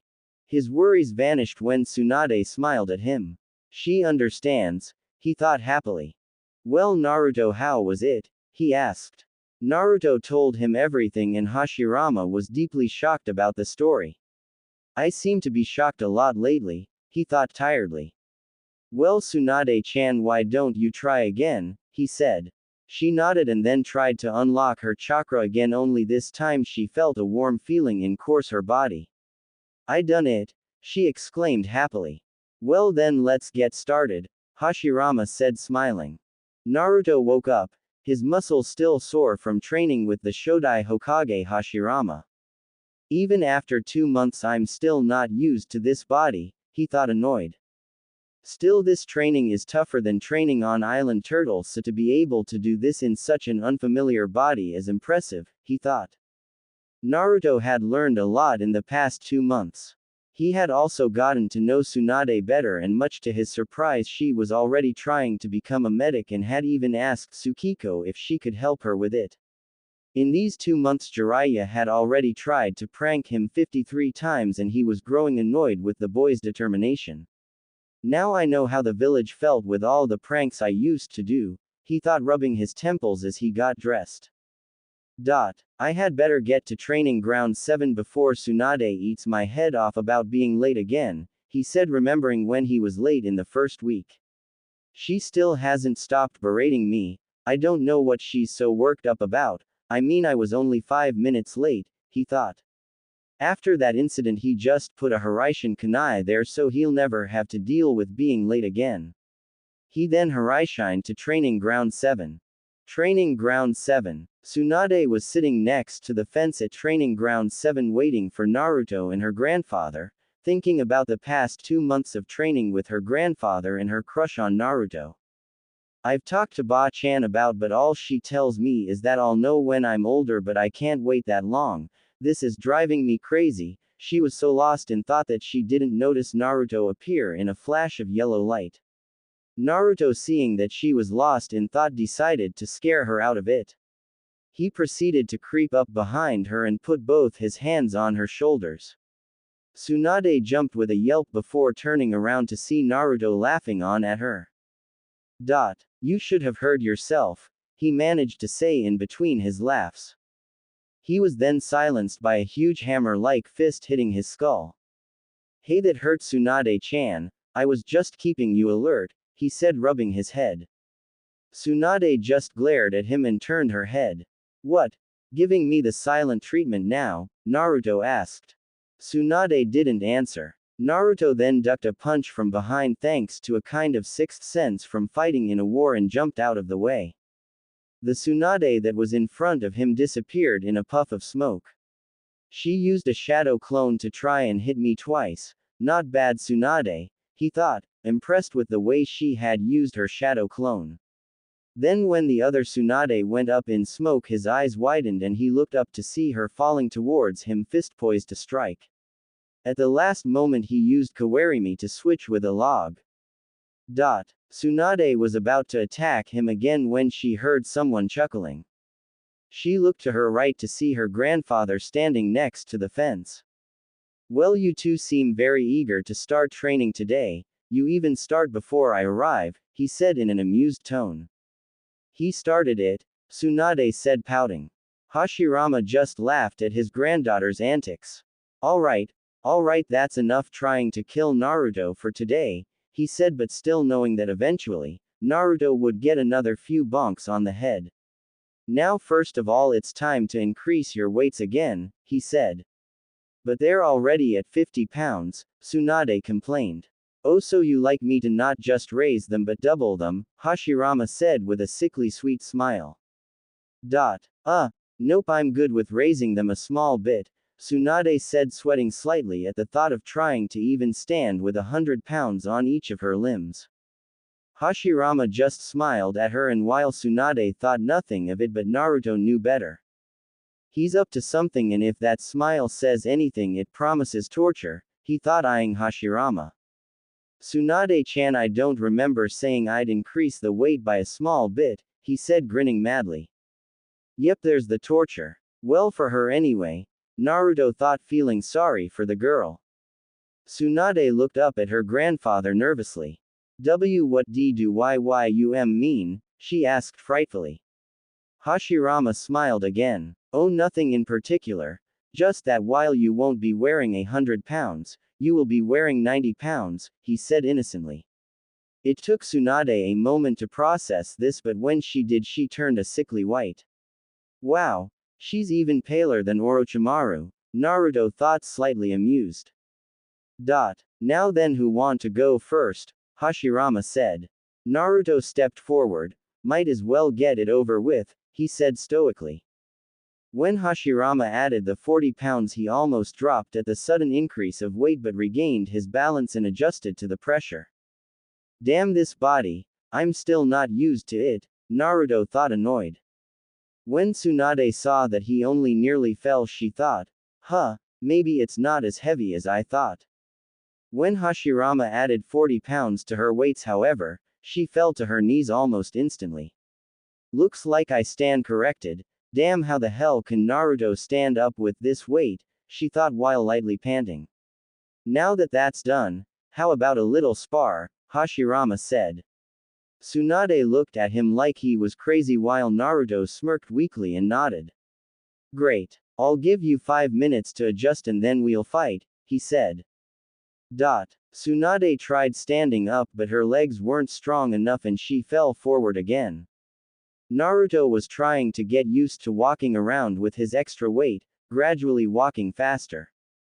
He looked over to see Tsunade fall back on her knees and came to a realization. Why would he give us time to get used to the weight now when he didn't give us any those other times, unless he wants us to work together? He walked over to her and just as she was about to fall back down, he caught her. When Tsunade felt a pair of arms catch her, she almost yelped in surprise. She looked up to see Naruto holding her up and her cheeks tinged red. Need help? He asked, smiling. Sigh, yeah, I suppose I do, she said, chuckling. In one of the trees, Hashirama was watching the two with a smile on his face. So you figured it out, and in only 15 seconds. Not bad, Naruto, not bad at all, he thought, impressed. Naruto lifted Tsunade back up and helped her walk. She only got a few steps before she fell back down again and Naruto caught her again. When the 5 minutes passed, both could jog at best and were helping each other along. Hashirama jumped down to the two, smiling again. Well done, you two. I'm glad you realized that you would only be able to do this if you worked together, but I'm surprised it took such a short amount of time. Now about that spar, he said, grinning at the two.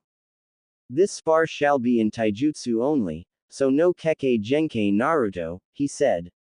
Tsunade meanwhile was lost in thought, but only far enough so that she could still hear her grandfather's words. Naruto realized that we had to work together. While I thought he was just being a good friend, I really have to pay more attention, she thought, finally realizing how her grandfather had gotten them to work together. Well, come at me, Hashirama exclaimed, snapping Tsunade out of her daze. Naruto was waiting for Tsunade to get into her stance, and when she did, they both attacked Hashirama. While Naruto tried to catch him off guard with combos, kicks and punches, Tsunade was trying to overwhelm him with powerful strikes to his nerves, using her weights to work with gravity. Naruto's hands were suddenly covered in chakra. Tsunade was confused since her grandfather said taijutsu only. Naruto smirked and said, Hin no Jutsu, and proceeded to attack Hashirama. Smart, the Hin is classified as a taijutsu, he thought. That was a smart move, Naruto, and Tsunade, if you're confused, the Hin is classified as taijutsu, he explained to the girl, seeing the questioning look on her face. They then proceeded to attack Hashirama, and while he was only really dodging and blocking, even that was becoming increasingly difficult as the two got used to the extra weight. Eventually they started getting more hits until he couldn't just dodge anymore and he started to try and counter them, but when he would try to counter one, the other would get a big hit, mainly at his rib cage. Alright, that's enough for today, he said, panting slightly. What? But that wasn't even an hour, Tsunade whined. Hashirama chuckled. Tsunade-chan, you have to remember I'm not as young and fit as I used to be, I'm already in my 60s, he said. Tsunade didn't like it but she accepted it since he did have a point. Right, we're going to take a week's break before training again and then we have a month before you two start the academy, Hashirama said. Both Naruto and Tsunade looked surprised at this. How could I have forgotten the academy? The two thought.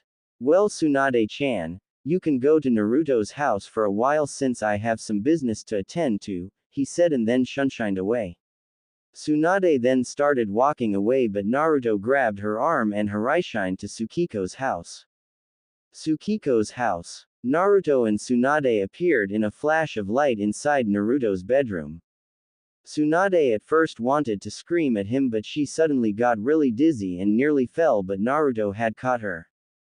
Naruto was wondering why she was dizzy when he remembered that when people use the harasshin for the first time usually feel nauseous. When Tsunade had regained her bearings she was about to yell but Naruto covered her mouth.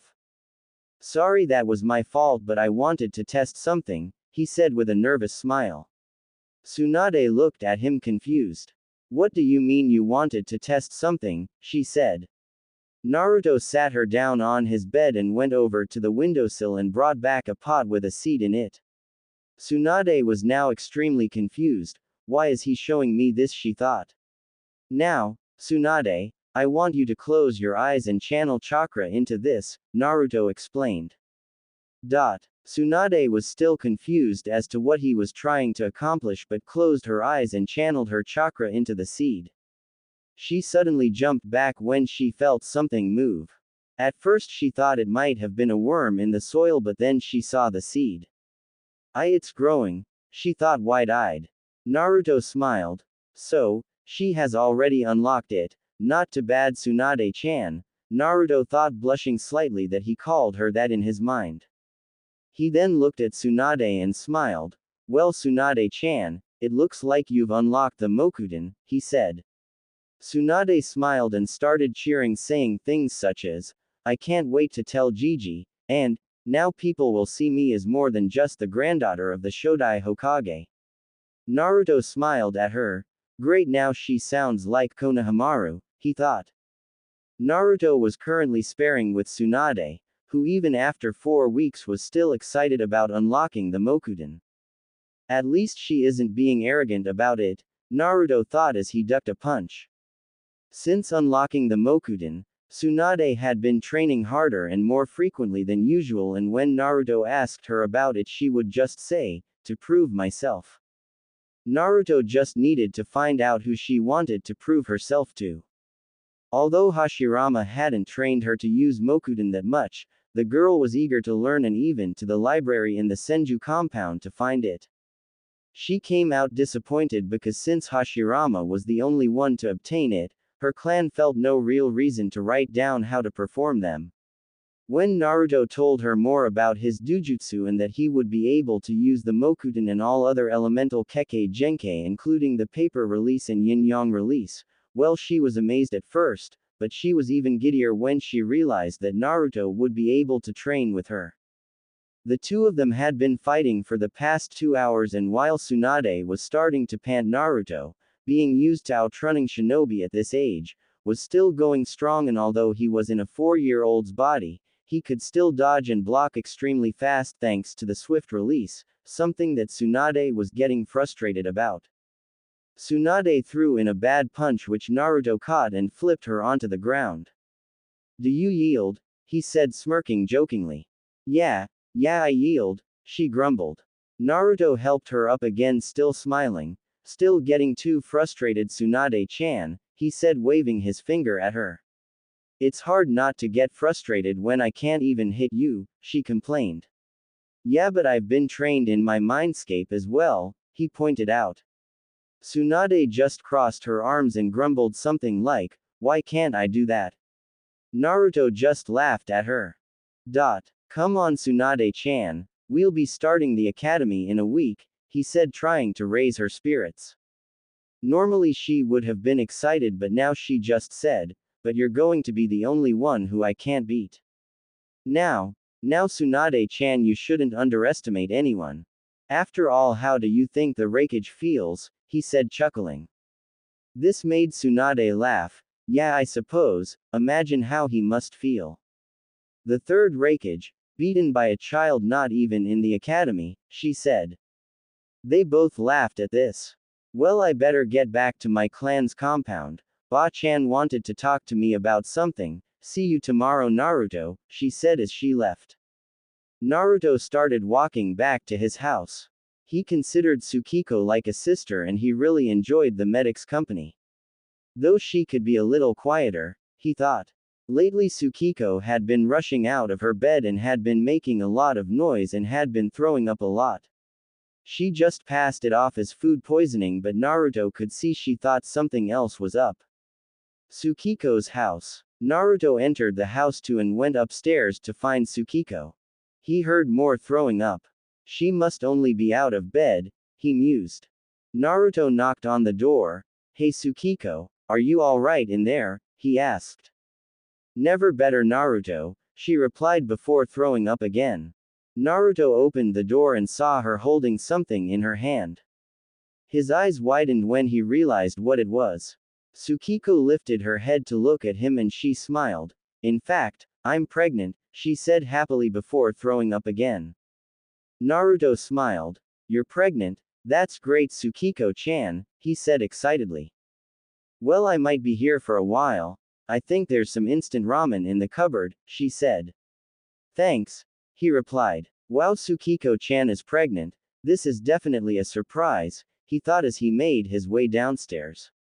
As he waited for his instant ramen to cook, he found himself wondering about Orochimaru and Jiraiya. What am I going to do with those two? He said to himself. I'll have to sort that out later, he concluded.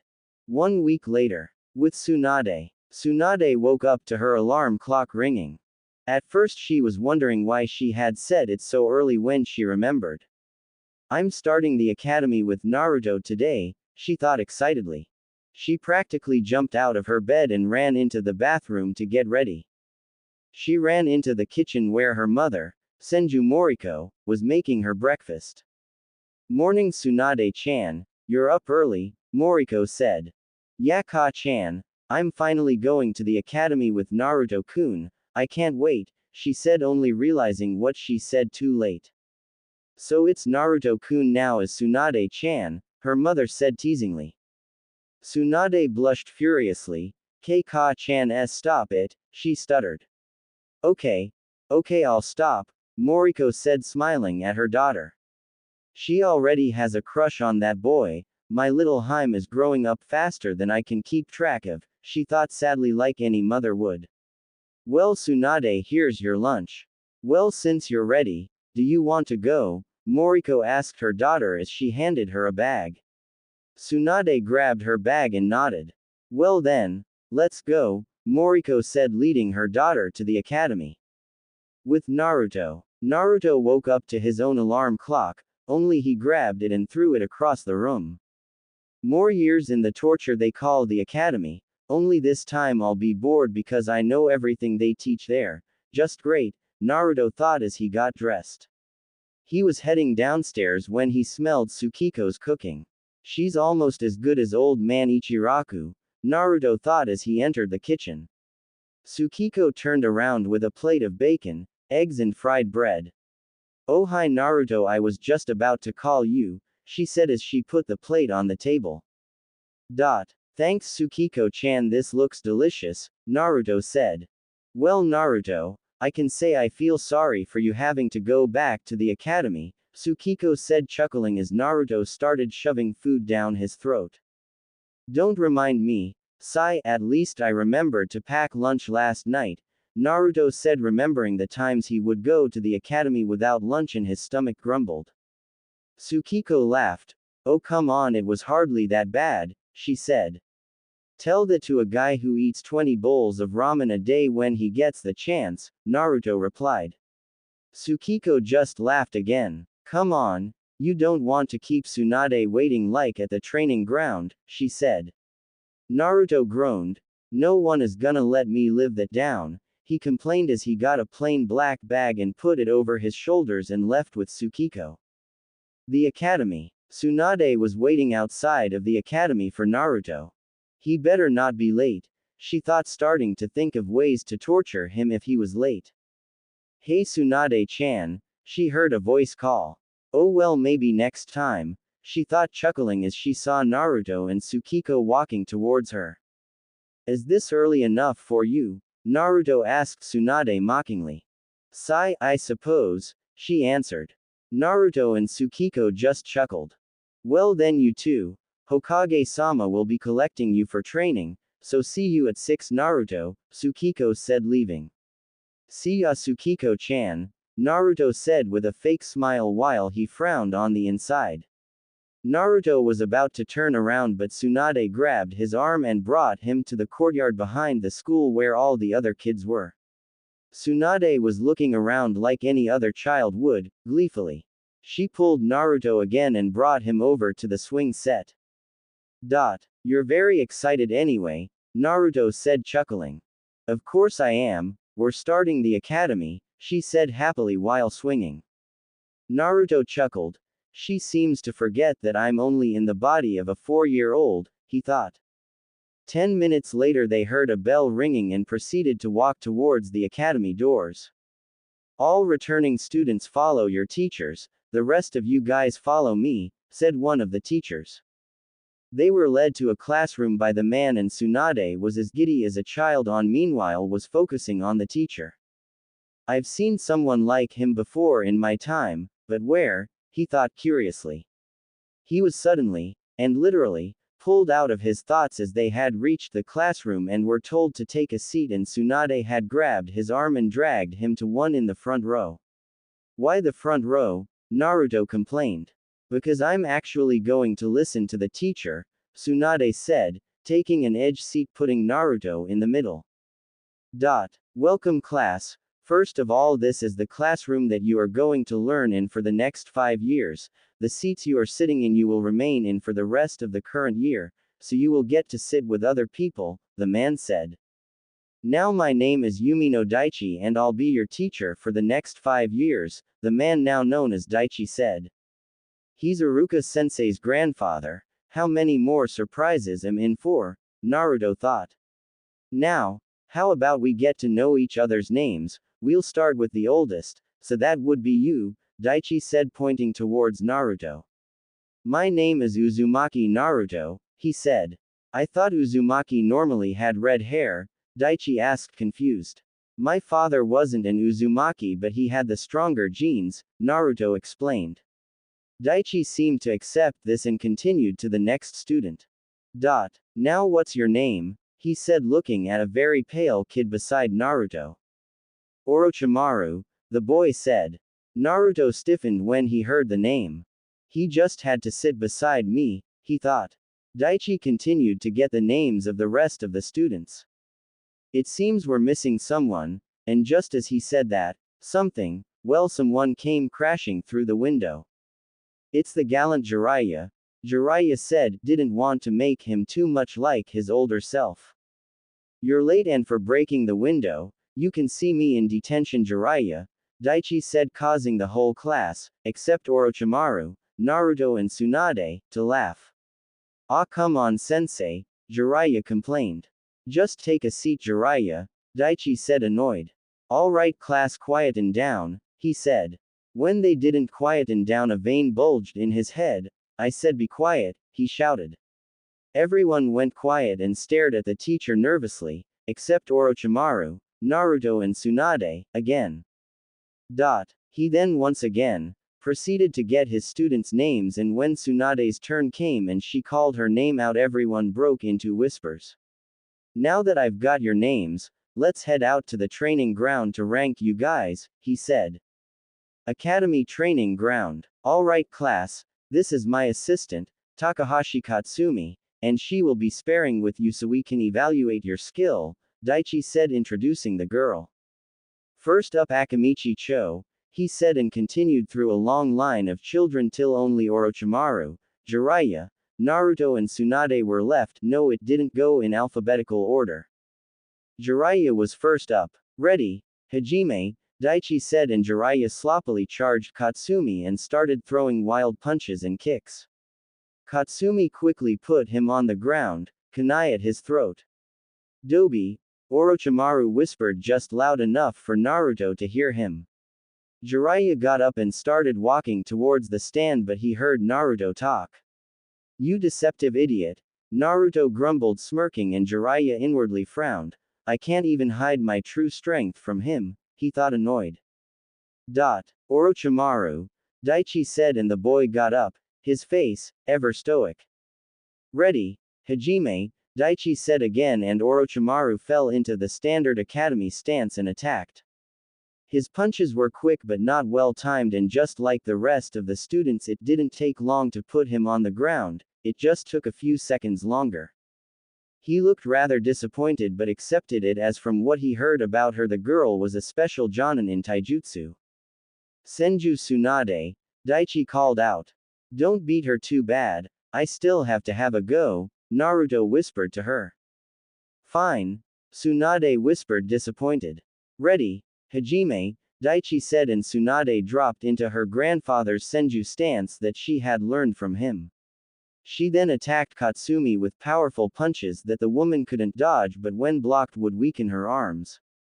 The other students were shocked that even though the girl was a Senju, that she was overpowering a woman more than twice her height. Eventually Tsunade knocked the girl down and held an academy kunai to her throat. Everyone but Naruto was surprised, and Katsumi was staring at the girl shocked. And Hokage-sama said she was the weaker of the two. I'm not going to enjoy this, she thought as she got up. Daichi was having the same thoughts but regained focus as the two got up. Winner. Tsunade, he exclaimed, still shocked. Uzumaki Naruto, he said, and Naruto got up and Katsumi stared at him. I've seen that face before, she thought warily. Ready, Hajime, Daichi said, and Naruto dropped into an unusual stance. Seeing everyone's confused faces, he smirked. Flashback. Naruto was training with Tsunade in taijutsu when his body dropped into an unfamiliar stance. What the hell is going on? Akira-chan, is that you? He thought. Yes, this is my fighting style as a human. I've implanted the katas in your head. Go on, give it a try, Akira said. Naruto started attacking Tsunade and he beat her easily since she didn't understand the style. The style confuses opponents with fast but powerful strikes and can easily be molded into other styles once you understand it, Akira explained to him. When Tsunade asked him what it was and he told her, she was pouting at, how unfair, you were using a style I've never seen before. Naruto just chuckled. Flashback end. Katsumi looked at him. I've never seen that style before, she said. Naruto smirked again. That's because I made it, he said, and took the opportunity to attack her while she was in shock. Katsumi, however, was able to block his first strike because of the way she had stepped back in shock and quickly launched him forward again. This kid really is no joke, he could easily kill me with a style like that if he wanted to, she thought. She was brought out of her thoughts when Naruto said, Hin no jutsu, and forced her to dodge the attack. Daichi was angry at the boy for using a jutsu and was about to berate him when Katsumi spoke up. Well, you're a smart kid anyway. The Hin is classified as taijutsu and you used it to your advantage. I'm afraid I'm actually going to have to concede this battle, she said, much to Naruto's disappointment and everyone else's shock, except Tsunade, of course. Daichi once again was in a state of shock. This kid is something else, amazing, he thought. Winner Naruto, he said. Once Daichi was over his shock, he told the class to go back inside, but Katsumi walked over to Naruto and asked, Okay, I'm almost certain I've seen you before, so tell who me or you.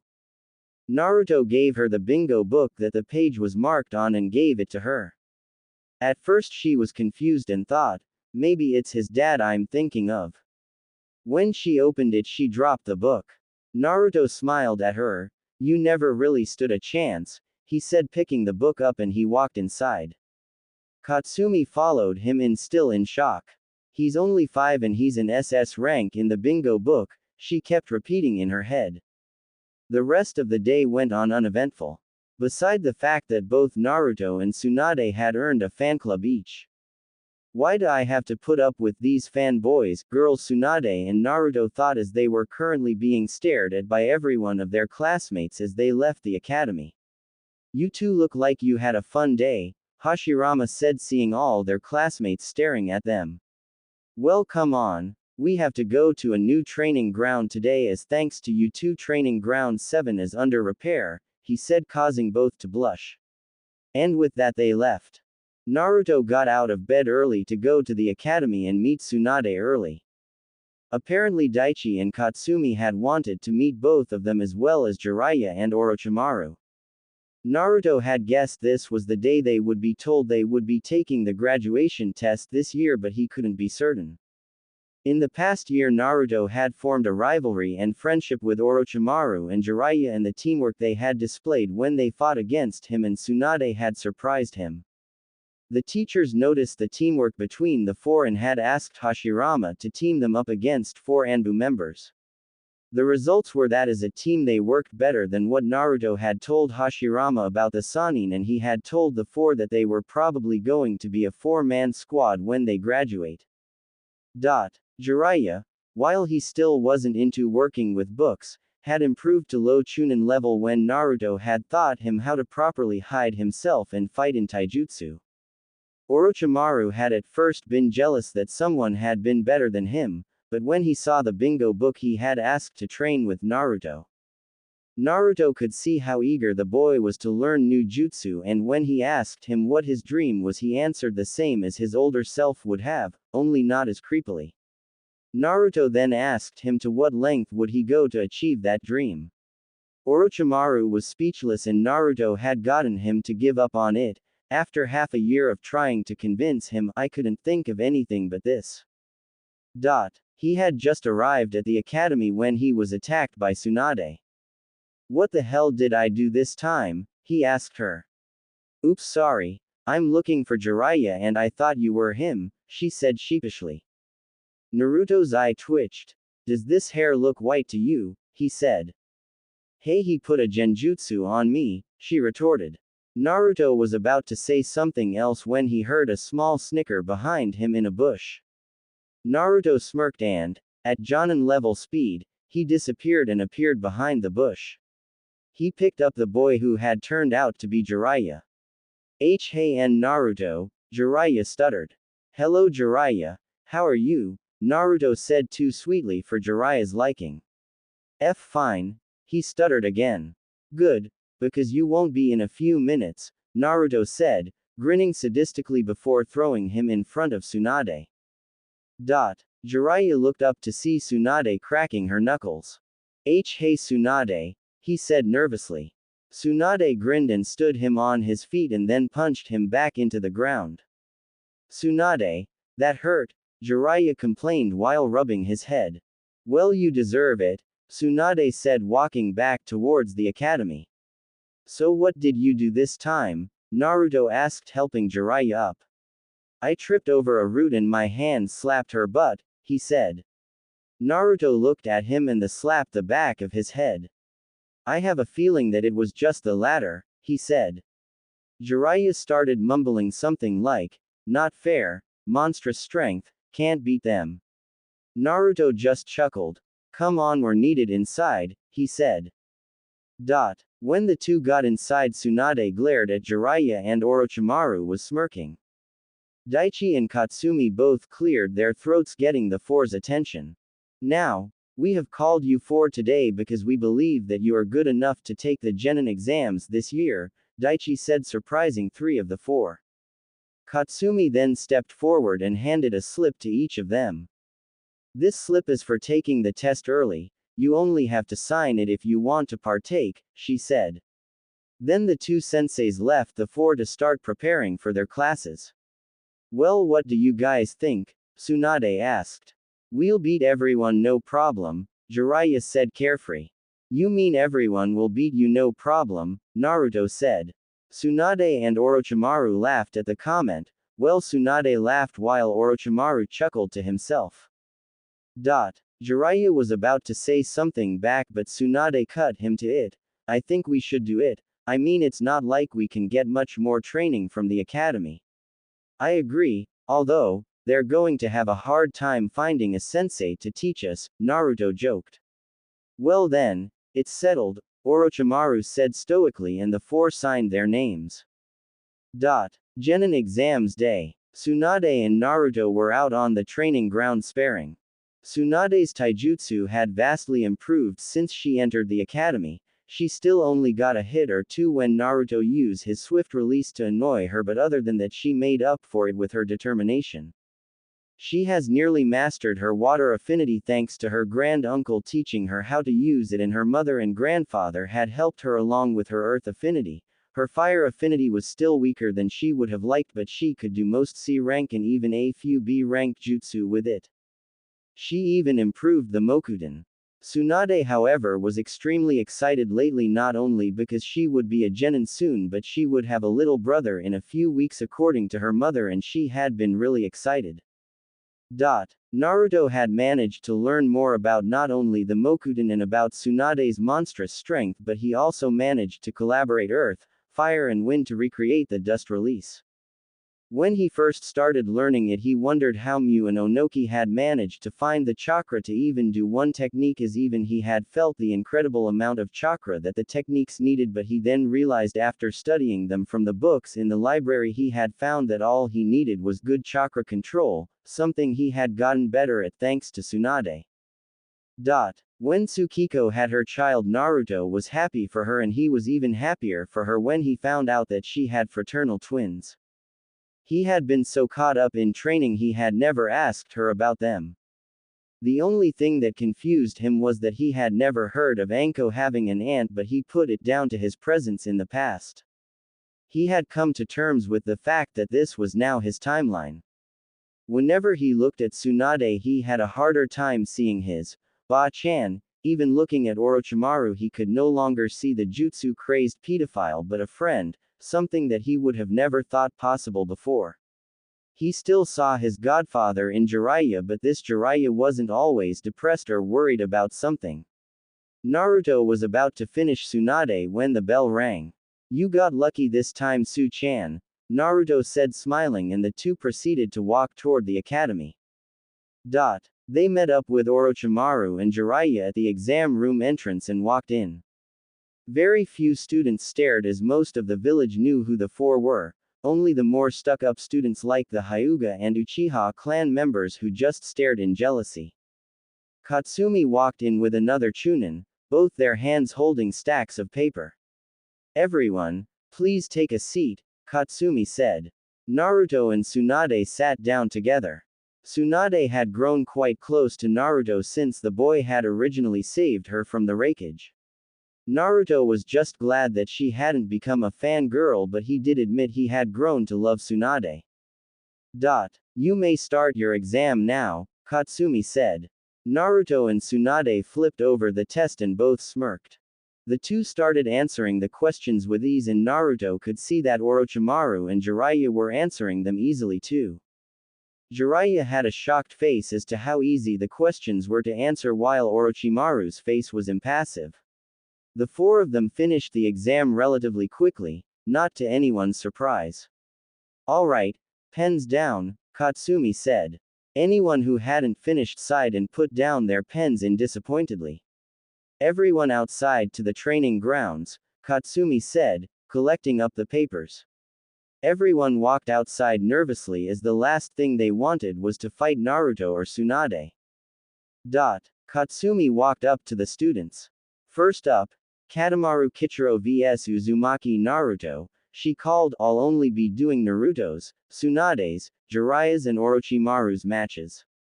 Naruto walked up towards Katsumi with Kichiro, who looked like he was about to throw up. "Ready, Hajime," Katsumi said. Kichiro almost immediately had to block an attack from Naruto. He didn't last long, as Naruto's speed far outmatched everyone in Konoha. "Winner, Naruto," Katsumi said. This continued until there were only 8 left. "Uzumaki Naruto vs Uchiha Masaru," Katsumi said. Both of them stepped up. "Ready, Hajime. You might as well give up now, loser. You don't stand a chance against an Uchiha," Masaru said, smirking arrogantly. "Why don't shut up and fight, Tem?" Naruto said in a bored tone. Masaru got a thick mark on his forehead. I'll make you pay for that insult, Dobi, he said, and he charged Naruto. Naruto simply sidestepped and held his knee up for the Uchiha to rush into. The shocked face on Masaru made Naruto grin. Masaru doubled over in pain, gasping for wind. What was that about not being able to beat you? Naruto asked innocently. Masaru shakily stood up. Shut you up, Dobi, he said angrily. Naruto sighed at the Uchiha. Maybe if you weren't so arrogant, you'd be a better shinobi, Naruto said, looking down at the Uchiha. The Uchiha stared at him in anger. I said shut up, Dobi, he shouted, and he turned to punch him. Naruto caught the punch easily and put his arm behind his back and put a kunai to his throat. Give up. Any movement and you'll slit your throat, Naruto said coldly. Katsumi didn't give him a chance to answer and declared Naruto the winner. Eventually Naruto had beaten Tsunade and Orochimaru. Alright, everyone back inside for the jutsu exam, Katsumi said. The students walked back inside, glad that the worst part of the exam was over. Katsumi sighed as she walked back in. He just couldn't at least give them a chance to win, typical Naruto, she thought. First up, Akamichi Susumu, she called out. Again this continued till Naruto, Tsunade, Orochimaru and Jiraiya were left. Next up, Jiraiya, she said, and Jiraiya walked into the room. Alright Jiraiya, first do the kawarimi, she said, and Jiraiya swapped with a nearby chair. Okay, now use henge, she said, and this time Jiraiya transformed into Katsumi. Katsumi's eye twitched because the cloths Jiraiya had were not anything like hers, in fact he made her look more like a stripper. I'll accept it, but do it again and you'll find yourself in the hospital. Now do the Bushin no Jutsu, she said. Jiraiya then smirked. Kage Bushin no Jutsu, he said, and a single shadow clone appeared next to him. While this was no surprise to Katsumi, the Chunin was shocked. And Katsumi told me that this boy is the weakest of the four, he thought in shock. Note the Chunin was not outside for the taijutsu. Alright. Now is there any jutsu you'd like to do to earn extra credits, she asked him. Jiraiya nodded and started going through hand seals at a speed which the Chunin was again shocked at. Hari. Jizo, he said, and his hair started growing all around his body. Okay. Send in Orochimaru on your way out, Katsumi said as Jiraiya's hair reverted back to normal. The Chunin looked at Katsumi like she was mad. That kid just performed a B rank jutsu, how can you just send him out like it was nothing, the Chunin asked when Jiraiya exited. Katsumi looked at him and smirked, because, it's just like I told you, Jiraiya is the weakest.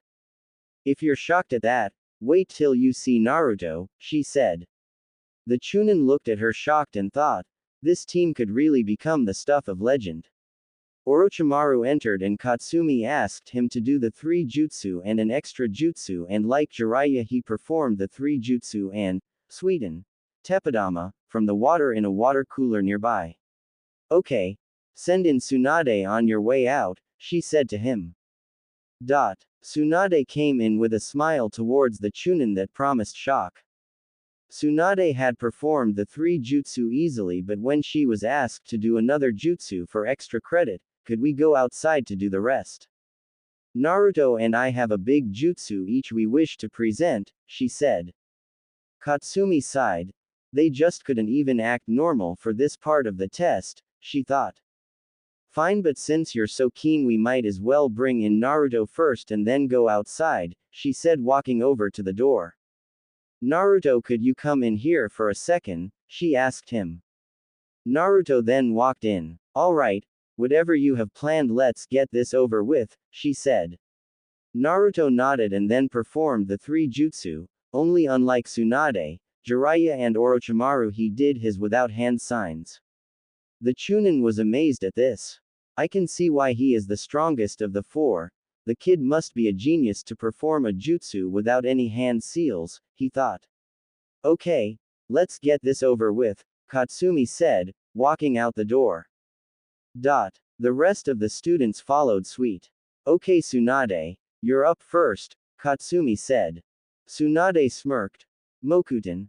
Mukujoheiki, she said, and a small dome of wood started to form from wood pillars coming from the ground and joined in the center. All the students as well as the Chunin's eyes widened when they saw that Tsunade had inherited the Mokuten, even Katsumi was mildly surprised. Okay, now Naruto, Katsumi said. Naruto stepped up to the dome of wood and held his hand out. He started to form a Rasengan in his hand and he almost laughed at the look on everyone's faces. He then pushed the Rasengan into the dome. Everyone but Tsunade thought he had gone mad. The jutsu looked powerful but surely it couldn't even scratch the special wood of the Mokuten was what was on all their minds. They were even more shocked to see that it not only scratched it but it started to tear the wood to pieces. When Naruto ended the jutsu for everyone to see what the damage was, they saw the warping crater in the wood. He saw that all but Tsunade's jaw was hanging wide open. Naruto, where on earth did you learn that jutsu? Katsumi said wide-eyed. Naruto smirked. I created it, he said, shocking everyone even further. Masaru snarled. Yeah right Dobi, I bet you're just trying to take the credit from someone else, he said with a lot of his fangirls agreeing. Naruto smirked. I'm not lying, I created this jutsu after reading a description of a Bijudama and I only managed to make this technique thanks to my chakra control because it is pure chakra manipulation, he said. Katsumi was even more surprised by this. Even after a year with you Naruto, you still managed to surprise me, she thought. Everyone walked back inside wide-eyed and their mouths agape. First of all the top 5 are in 5th Uchiha Masaru, 4th place is Jiraiya, 3rd place Orochimaru, 2nd place Senju Tsunade and Rookie of the Year Uzumaki Naruto and finally Kunoichi of the Year is Senju Tsunade, Katsumi said, smiling inwardly. We wish you the best of luck. Come back tomorrow to be placed on a team, she said. Masaru was angered that he was only 5th but kept his mouth shut. Jiraiya, Orochimaru, Tsunade and Naruto were smiling when they saw Masaru's face. Naruto was happy with seeing Masaru's face but there was something bugging him. Why does he look so familiar? It's almost as if he looks like someone I know, but the only Uchiha I know my age is Sasuke, Naruto thought. The next morning, Naruto was walking downstairs to get his breakfast when he saw Tsukiko burping the twins. Morning, he said. How are you able to sleep through their crying? Yun, it's torture getting up at 2 in the morning, Tsukiko said tiredly. Naruto smirked. Because, I place reverse silencing seals on all 4 corners of my room, you could blow the place up and I wouldn't awake, he said. By the way, have you chosen names yet? He asked curiously. Actually no, I'm guessing Tsunade didn't tell you but she wanted to help with the naming since she didn't get much of a chance with Naoki who was born about a month or 2 before the twins. Naruto of course was surprised by this. But we have been able to narrow it down to Amaterasu and Madoka for the girl and Katsuro and Kin for the boy, she said smiling. Well you're right about me not knowing about Tsunade-chan picking the names, but really I'm just happy seeing everyone else happy. Maybe the war won't be as bad as the one in my time, Naruto said hopefully. Well I'm off to the academy, see you later, Naruto said leaving. At the academy, Naruto entered the academy to be placed on a team when a thought just hit him. Hashirama sensei never told me exactly who our sensei would be. The feeling was nagging at him for who their sensei would be but he would find out soon anyway. He entered his classroom for what he hoped would be the last time. He walked up and sat down beside Tsunade. Morning Naruto-kun, Tsunade said. Oh so it's Naruto-kun, is it Tsunade-chan, Naruto teased. Tsunade blushed slightly when she realized she called him kun, but she secretly liked his little teasings. Hey Naruto, Jiraiya said behind him. Naruto looked at him before turning to Tsunade. Hey Tsunade-chan, did you hear something because I could have sworn I heard something, he said, making Tsunade laugh, and Jiraiya grew a tick mark. Heh heh, that's the sound of a pervert, Naruto, Orochimaru said, walking up to the three. I'm not a pervert, I'm a super pervert, Jiraiya retorted. Katsumi walked in at that point with the still unnamed Chunin. Everyone please take your seats, Katsumi said. Team 1. She started, continuing through the unimportant. Quote, comma. Team 7 is a special team, so I'll announce that last. Team 8 is Uchiha Masaru, Nara Hisashi and Tatsumaka Minori. Your sensei will be Yamanaka Hana. Team 9 is Inuzuka Norio, Hyuga Ryu and Aburame Katona. Your sensei will be Kurama Shoichi. Now as for Team 7, it is made up of 4 of the top classes and as such Orochimaru, Jiraiya, Senju Tsunade and Uzumaki Naruto are to go to the Hokage Tower to meet their sensei. The rest of you are to wait here till your senseis arrive, she said before disappearing in a puff of smoke. Gigi just loves to make us work, Tsunade grumbled. Well, who said we can't keep him waiting? Naruto said. I said so. Now come on, Tsunade said, walking out the door. Hokage Tower. Hashirama, Tobirama and Tobirama's student Sarutobi Hiruzen were waiting in the Hokage Tower for Team 7 to arrive. I will be calling them that when using all their names. Hiruzen was skeptic on the thought that his predecessors were willing to try this, but when he asked why, the two just smirked at him. The doors burst open suddenly when Jiraiya was sent through them. I'm going to kill you this time, pervert, they heard. Tsunade burst through the rubble and was about to pummel Jiraiya into the ground when, to Hiruzen's surprise, her hand was stopped by Naruto, who had used the Hiraishin to get there. Now Tsunade-chan, there is no need to kill him, especially in front of your grandfather, he said. Tsunade just grumbled something about a lucky pervert, before releasing her arm from Naruto's grip. Orochimaru entered the room. Has she killed him yet? He said, snickering. Now Hiruzen was extremely confused. How the hell is this team meant to work together, he thought. When Jiraiya managed to pick himself up, Hashirama decided to speak up. Well, now that your little incident is over with, maybe we can continue, he said. So who exactly is our sensei? Naruto asked curiously. Hashirama smirked. Well, as the top students of the class, you will have more than one, he said. Naruto was confused at this. If we're going to have more than one sensei and the look on his face is anything to go by, then that must mean, he didn't get to finish that thought when Hashirama spoke again. Your senseis shall be all 3 of us, he said, shocking them. Well, this is an interesting turn of events, Naruto thought. Naruto was mildly surprised that the 3 Hokage would be teaching them, but when he looked at Tobirama and Hashirama, he could see that they had something planned. He looked to his side to see Tsunade, her mouth agape. He could see that Jiraiya looked like he was about to faint, while Orochimaru's eyes were as big as dinner plates. He looked towards Hiruzen to see a very confused face. Probably wondering how this team is going to work together, he thought. Naruto then smiled. What's the cash? He said. He could see Hiruzen look toward his teachers as if he wanted an answer as well. You have to work together to beat the 3 of us, Hashirama said. Hiruzen's eyes widened. Surely no matter how strong these 4 are, they couldn't beat even one of us, he thought. Naruto just grinned. When do we start? He asked. Hashirama smiled. Meet us at training ground 7 in 10, he said before the 3 sunshined away. Once Naruto managed to get his team recovered from their state of shock, the 4 ran to the training ground. Training ground 7. When they arrived at the training ground, Naruto felt a wave of nostalgia come over him as he looked over to see 3 wooden posts. Great memories, he thought, remembering his first time being here.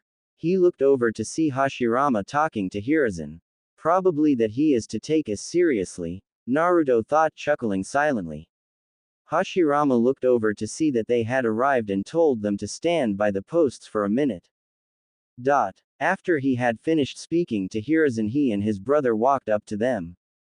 All right, first of all, your limitations. Naruto. No Kekkei Genkai and no inhuman strength, Tsunade, no Mokuten and no inhuman strength, he said.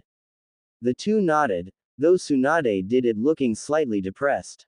Now this will be a test of exactly how well you can work together. You have 3 hours to defeat us. Ready, go, Tobirama said before he jumped back to Hiruzen with his brother. Naruto looked at Tsunade, Jiraiya and Orochimaru and the three nodded. Naruto moved in to attack the three while Jiraiya gave him support and Tsunade and Orochimaru started to flip through a very long series of hand signs at a rapid pace. Naruto and Jiraiya were busy holding back Tobirama and Hiruzen when Tsunade shouted for them to get out of the way. Sweden.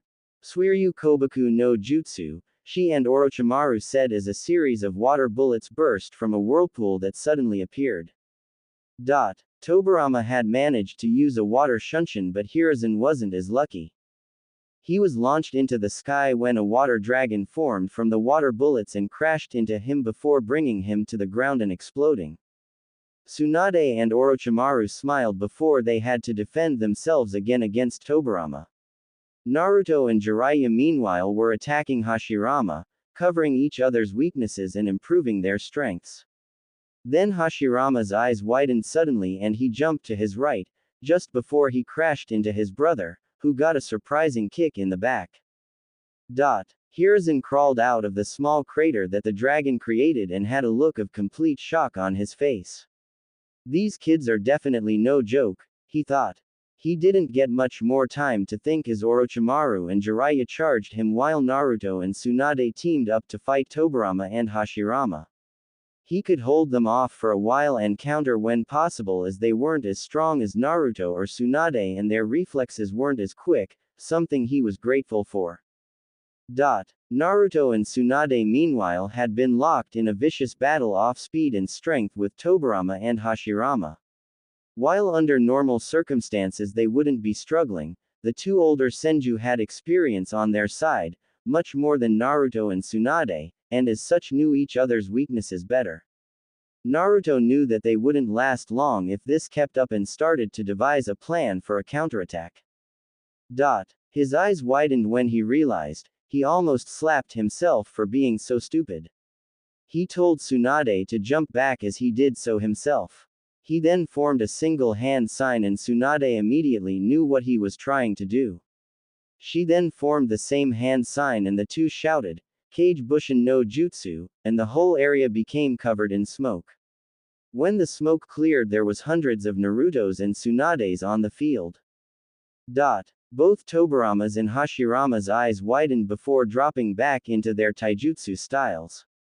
They then started to fight their way through until, after 5 minutes, there were only 2 remaining.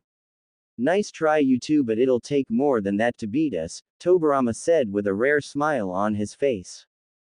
Naruto and Tsunade smirked before disappearing in a puff of smoke as well.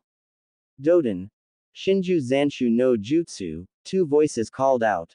The two were so shocked that they didn't have time to jump away and they were pulled into the ground.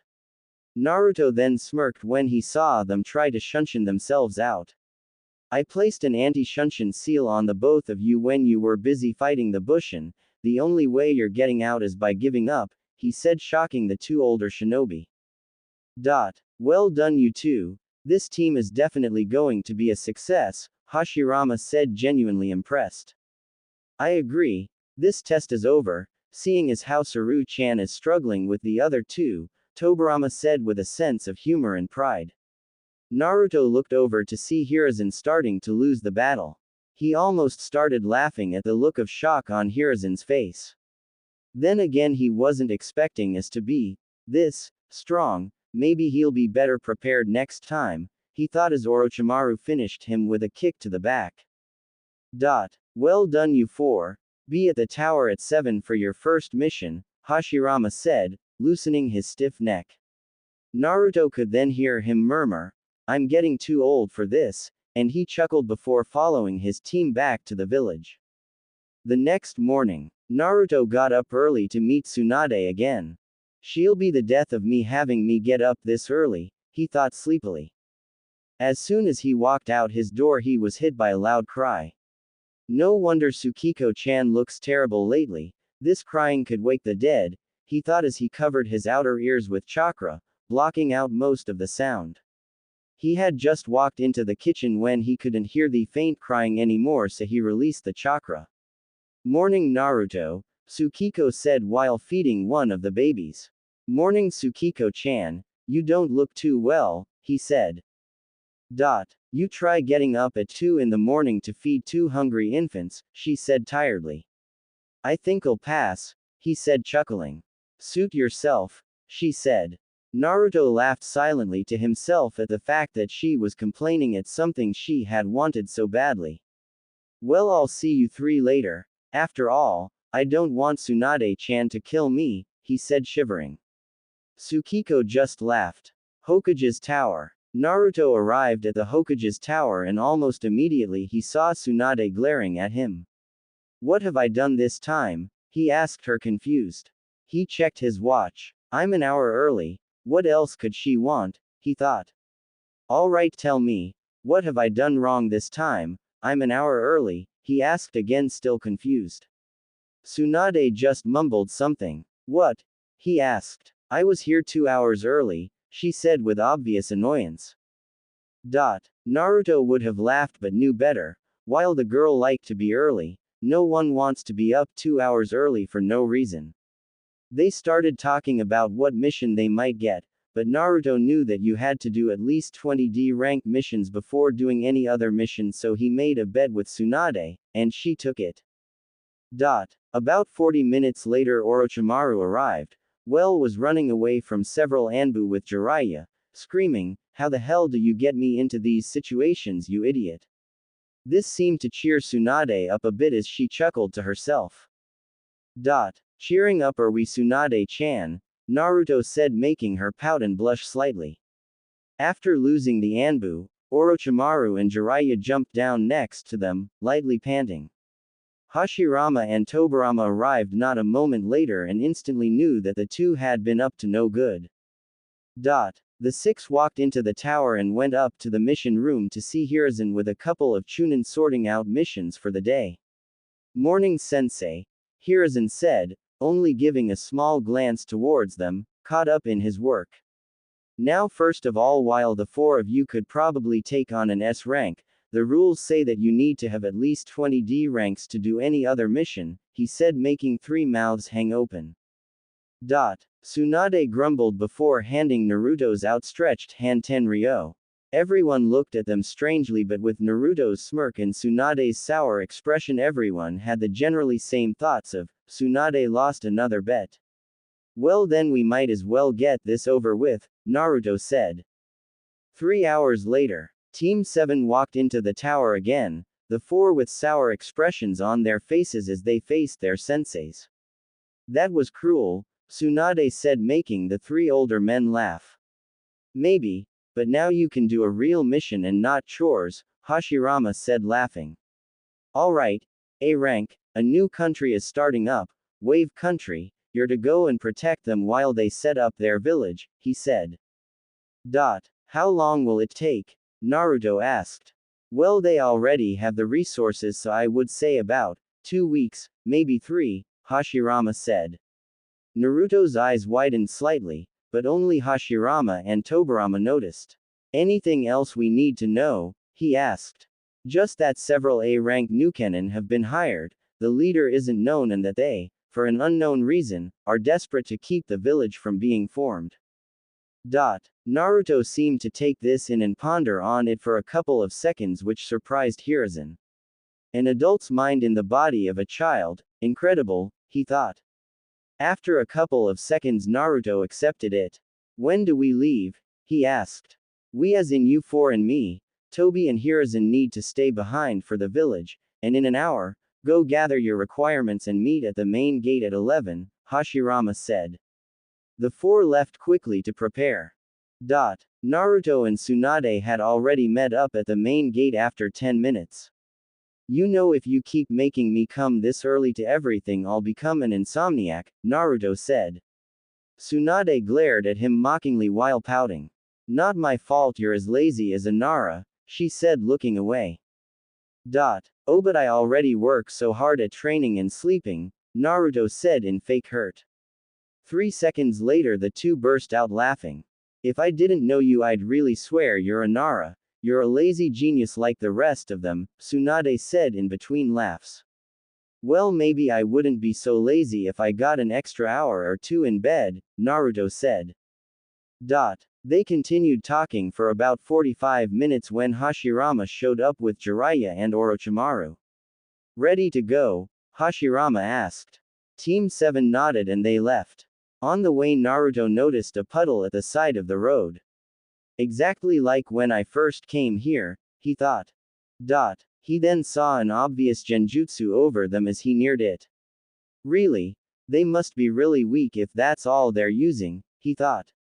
Suddenly 3 figures popped out and fired 3 kunai at Hashirama, Tsunade and Naruto.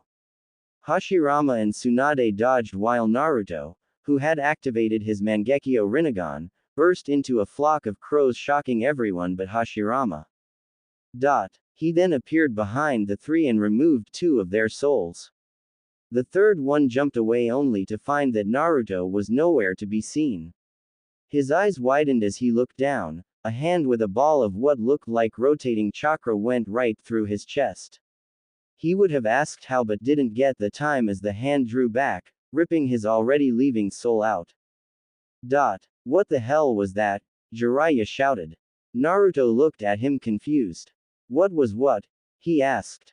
That weird crow thing, Jiraiya said. That was a genjutsu and a substitution rolled into one, Naruto explained. The rest of Team 7's eyes widened at this. Hashirama looked like he was ready to start laughing at their faces when he remembered the mission. Who hired them, Naruto? He asked. The water daimyo, Naruto said, shocking everyone. Hashirama's eyes widened when he realized something. There have been rumors that there has been a new water daimyo elected, that he is nothing like his deceased uncle, corrupt and power-hungry. Starting a new country in water country would mean that he has less power, he said. Naruto nodded. That's not what gets me. He was going to pay these 3 Nukenin, who were only genin when they left, 650,000 ryo for killing anyone that crosses over to water country, shinobi or civilian, he said, making everyone gasp loudly, except Hashirama, who gasped silently to himself. We need to get there. Fast, Naruto said. Team 7 nodded and turned to continue. 2 hours later, Team 7 and Hashirama were walking up to a lake where a man was waiting. Hokage-sama, I was beginning to think you weren't coming. Wait, why are these kids here? The man asked. Do not worry, Tadashi-san. They are more than capable, Hashirama said, hiding a smirk at the twitch in his granddaughter's eye. When they reached the end of the lake, Naruto heard a noise that sounded like someone ran out of a bush. He saw that Hashirama heard it too but kept it to himself, so Naruto decided to do the same but channeled chakra to his ears. The 5 continued to walk and Naruto heard the noises again. They were so faint this time that only he had heard it thanks to the chakra channeled to his ear. He then heard a faint whizzing noise.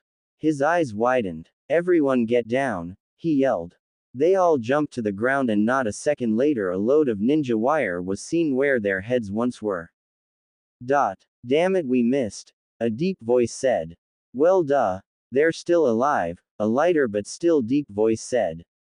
Team 7 got up and got back to back, Naruto with Tsunade and Orochimaru with Jiraiya. Naruto turned his Mangekyo Rinnegan on and immediately yelled, move. Team 7 jumped away from where they were standing and 3-4 hands came out of the ground that they once stood on. Hey, these kids are good, a feminine voice said. Naruto looked around to see if anyone would ambush them, and fired a kunai towards a bush. Damn it, the deep voice said in surprise. Who are you? Naruto asked cautiously. The 3 voices chuckled and 3 figures appeared in front of them. The first was a large, bulky, bald man. My name is Gaho Mamoru, he said. The second was a tall but still a well-built man. My name is Senso Shin, he said. The last was a young woman around 20 with a tomboyish look. And my name is Amararudo Tomiko, she said. And we have been hired to kill you, Mamoru said. Naruto snorted. If you think you're good enough, let's dance, he said, making Hashirama chuckle. The three were about to laugh when Naruto rushed forward at a speed that they could barely keep track of. Shit, this kid is good, Tomiko thought. Naruto meanwhile was getting bored and decided that he would put on a little show. The fight eventually got to where the three had him at point blank. Now you're dead, kid, Shin said, and just as his sword was about to decapitate Naruto, he burst into a flock of crows. All of their eyes widened as they didn't get the chance to turn around, as they were stabbed through their hearts with what looked like a spiraling ball of chakra. As they fell, Naruto dispelled his cage bushin. You took your time, Tsunade said, bored. Hey, you're not the only bored one here, Naruto replied. Hashirama chuckled to himself at this. Come on, time doesn't wait for us, he said. They continued up to a large clearing where there was the startings of a village. Hashirama-sama, you're here. Wait, I asked for Jonin, not kids, the man said, confused at why he would bring 4 children who didn't even look 7.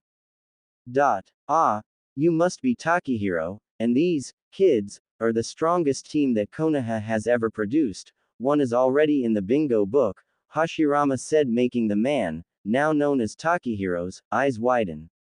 Takahiro sighed. Fine, follow me, he said, leading Hashirama to the only fully built house in the clearing. Recently, while we were trying to set up our village, that we got permission from the former water daimyo. His nephew doesn't want to give us this land as it means less income for him. What he doesn't realize is that we already own the area and it is an act of war to keep attacking us, so we have hired you for this job, Takahiro explained. This will be a long 2 weeks, Naruto murmured, just loud enough for Hashirama to hear him. Well, why don't you get your guys to start and we will scout the area, Hashirama said. Takahiro nodded and walked outside to tell his men to start working. Hashirama then turned to Team 7. Orochimaru, you take the west with Jiraiya, Naruto, the east, Tsunade, you'll take the south, I'll scout the north, he said. Team 7 nodded and left. What they didn't know was that they were in for the fight of their lives, so far anyway. Team 7 had met up in the village after scouting around, except Hashirama wasn't with them. Where could he be? Naruto thought gingerly. They heard a loud noise coming from the inside of the only fully built house and rushed inside. There they saw Hashirama yelling at a man who was tied up, a hole in the wall with a crowbar wedged in it. Naruto immediately knew that this man was either a spy or a hired shinobi sent to kill them, and he was being interrogated. What were you sent for? Hashirama roared at the man. The man chuckled slightly. I told you, I'm not saying a word, he said, coughing from his injuries. Hashirama then took notice to Team 7. Naruto, would you be able to get him break? Hashirama said, making the man laugh. You think that a mere child will be able to do something you, a legend in your own right, couldn't, he said, laughing and spluttering his blood out. I don't need you alive, so yes, Hashirama said, allowing Naruto to step up. The man was smirking and looking into Naruto's eyes, in an attempt to scare him. Naruto just whispered something before driving his hand straight through the man's chest. The man looked surprised before he felt something being pulled out as the Naruto's hand retracted. He looked in horror as he saw a transparent essence come out of his body before his eyes grew heavy and he closed them, for good. Naruto processed the info he got from the man before his eyes widened. Damn it, we don't have much time, Naruto shouted, suddenly making the others jump. What are you talking about, Naruto? Hashirama asked with worry.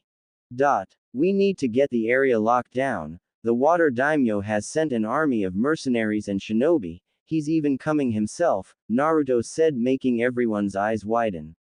He's getting desperate. He really doesn't want to give this land up, Hashirama said. How close are they? He asked Naruto. 5 minutes, he replied. Damn it. We need to get out now, Naruto, Tsunade, secure the perimeter with shadow clones, Orochimaru, gather the workers and bring them all in here. Jiraiya, set up seals around the building. I don't want them sneaking in when we aren't looking. I'll also stay back to protect if necessary, Hashirama commanded quickly, with Team 7 following the orders like Anbu. What shall happen now, Hokage-sama? Takahiro asked nervously. To put it simply, a massacre, Hashirama replied grimly. Takehiro's eyes widened. You should get inside, Takahiro-san. This won't be pretty, Hashirama said, his eyes gazing over the clearing that would become covered in blood in only a few minutes. Takahiro nodded and walked inside with the rest of the civilians. A few minutes later, Team 7 regrouped and faced the direction that the army was going to come from.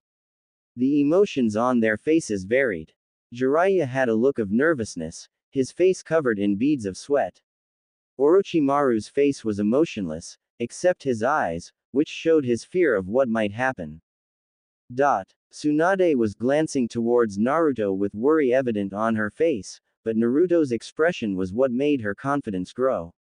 Naruto had his war face on, his eyes showing experience in battle, not as much as she had seen in her grandfather but experience nonetheless.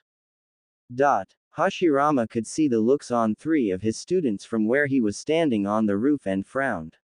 While he knew Naruto was ready for this, the others weren't used to seeing bloodshed. Naruto had indeed killed in front of the 3, but there were 2 problems with this. 1. They never actually saw blood spilled, and 2, and probably the most important, they themselves had never killed. Seeing someone killed is one thing, doing it yourself is another.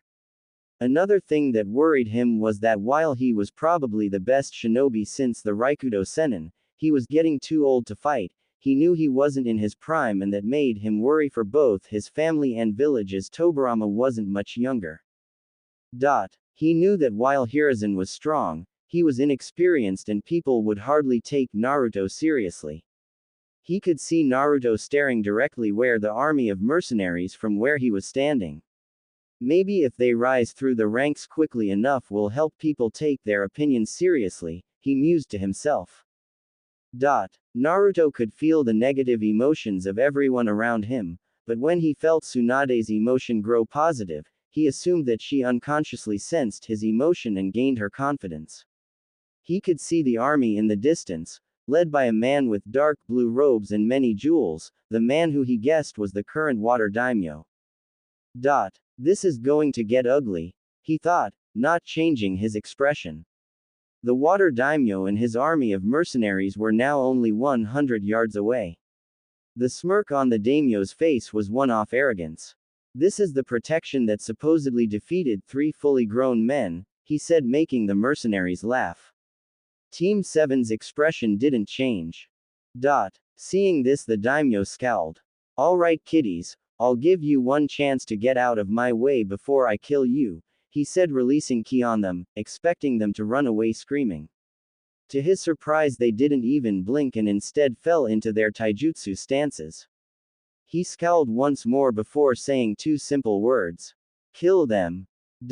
His army rushed towards the 4 kids, and to his surprise, the kids charged too. Naruto started punching and kicking the mercenaries out of his way, solely intent on killing the daimyo, but not forgetting to keep an eye on his teammates, his whole body soaked in their blood. Tsunade, Orochimaru and Jiraiya were working in sync just so they could keep up with Naruto. They were, like Naruto, covered in blood, only not as much. The 3 felt like throwing up but held it back for fear of getting killed while they released their meals from what felt like the last few days. Naruto began using his Rasengan to keep their path clear, and they made sure to follow it and not get lost in the sea of blood. Get back now, Naruto yelled at the 3. They immediately looked back to see Naruto jump back with them. Naruto could see the look of utter horror on the daimyo's face for a split second before the man regained his composure. I'll admit, you're pretty good, Gaki, but I'm afraid I'm going to have to end this, the daimyo said. Naruto suddenly found himself in front of the man, bound with ropes, and Kiri Jonin with his headband slashed standing beside him. The daimyo grabbed a sword that was latched onto his waist and pulled it out with a hiss.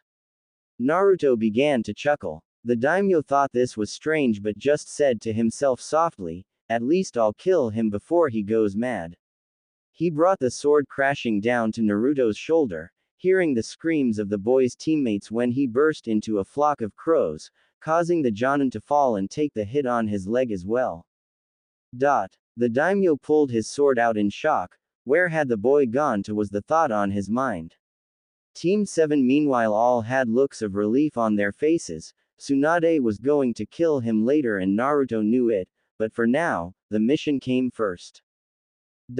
He created hundreds of kage bushin and told them to kawarimi and henge with various items around the daimyo, from twigs to leaves to rocks. He then jumped over the boulder he was hiding behind. The daimyo was surprised to see him but smirked. "That was a nice little trick, kid, but it ends here. You're still heavily outnumbered. Give up," he said. Naruto smirked himself, forming the horse hand sign. "Kaden. Goka Mekyaku," he said. The daimyo was in a state of shock at seeing such a powerful jutsu that even against the stronger element that the Kiri shinobi were using, it still kept coming until his army was cut in half. By this time most of his mercenaries were running away, but he still had nearly all the shinobi, who were either current Jonin or war veterans.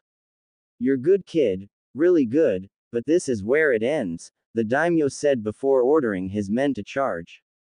Naruto picked up one of the swords from the deceased Jonin and charged the men. As he did he activated his Rinnegan and to his surprise, time seemed to slow down. He stabbed and decapitated the men with ease. To everyone else's eyes he was moving at a heart-stopping rate, killing the men so fast that they only saw him as he withdrew his sword from their guts. Naruto then reached the middle of what remained of the army, shinobi. He started to counter each Jonin by using another. Using one man's sword to block another's before putting him in an arm lock and ramming the man's sword through his lungs. He then ducked under a mace another man used, the mace ramming itself through another's stomach, crushing his liver as well. Naruto then drove his sword through the man's throat and pulled it out just in time to duck a halberd one of the veterans used. Due to the man's experience, however, Naruto didn't get a chance to counter as he jumped back from the man, a blade attached to his boot that came swinging where Naruto's head once was. The man jumped back to the daimyo who noticed that he only had 30 veterans left. Naruto knew that these men would prove the most difficult as their sheer experience gave them an edge over him. He was panting slightly and there wasn't one part of his cloths or the ground beneath him that wasn't drenched in the blood of the fallen men that lay at his feet.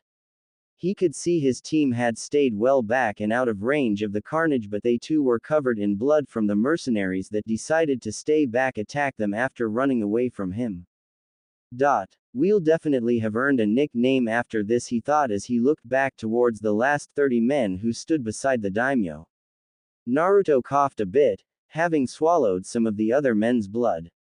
"I really have to stop limiting myself like this. Using Shinra Tensei would be so much easier. Guess I won't get much stronger just using that though. Oh well," he thought to himself, annoyed.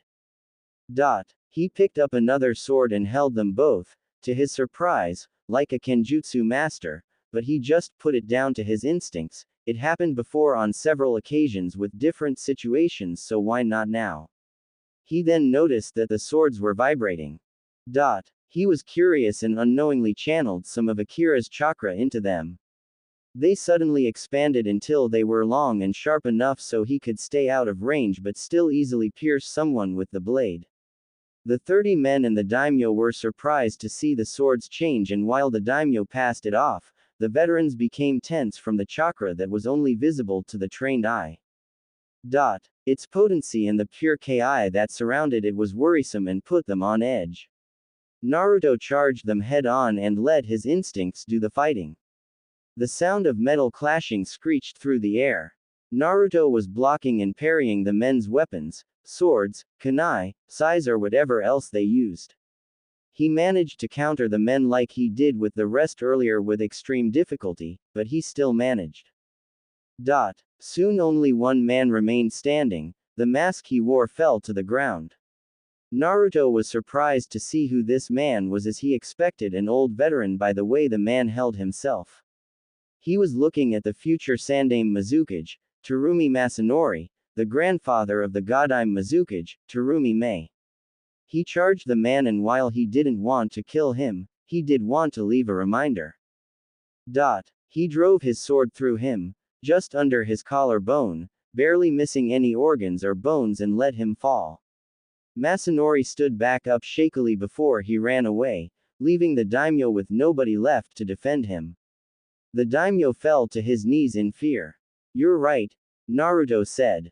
"It does end here," he said before plunging both his swords straight down the middle of his collarbone on each side. Just as his soul was about to leave his body, Naruto grabbed it and gained his memories before letting it go. He withdrew his swords from the now deceased daimyo, letting the man fall. He closed the man's mouth and eyelids before walking back towards his team. Just as he reached them, he fell to one knee, realizing how tired he was. "Well, pant, I could do pant with some pant, shut eye," he said before collapsing. Hashirama came down from the roof, having seen the entire thing. "Good work, Team 7. This will be rewarded with S-rank pay. You should wash up and get some rest," he said softly to them, picking Naruto up. The three conscience members simply nodded and walked down to the river to wash off, not easy since a lot of the dead bodies fell in and made the water bloody. They walked back up to the village foundations and into the building. The job wasn't complete yet, so they might as well get some rest. 3 days later, Naruto had regained his consciousness after the first day and for the first time, got to see the bloody massacre that he had created, a scar that would never leave the land because of the sheer amount of blood. Even though Hashirama had asked a few of the women to clean his cloths and skin, he still had a lot of blood covering him. His hair was crusted with it and his cloths were now practically the color of blood, as if they always were. He saw that the people of the new village were still clearing the bodies of various bandits and shinobi alike.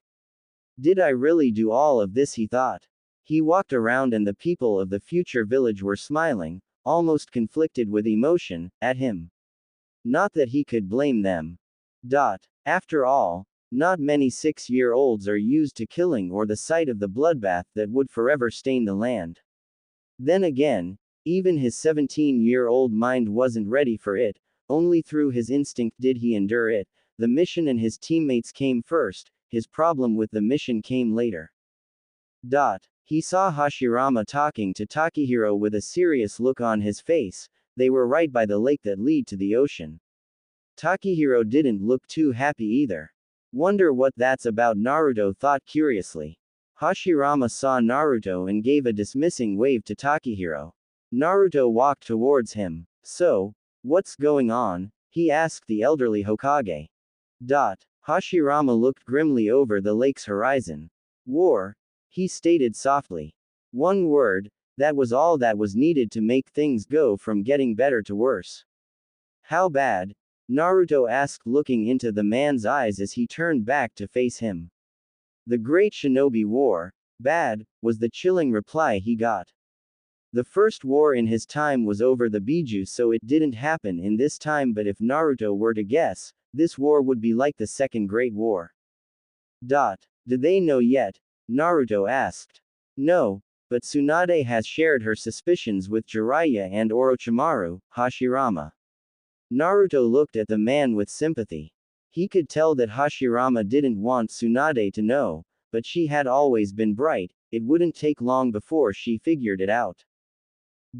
"You might as well tell them now, it'll save you the trouble later," Naruto told him. "I plan to," Hashirama said.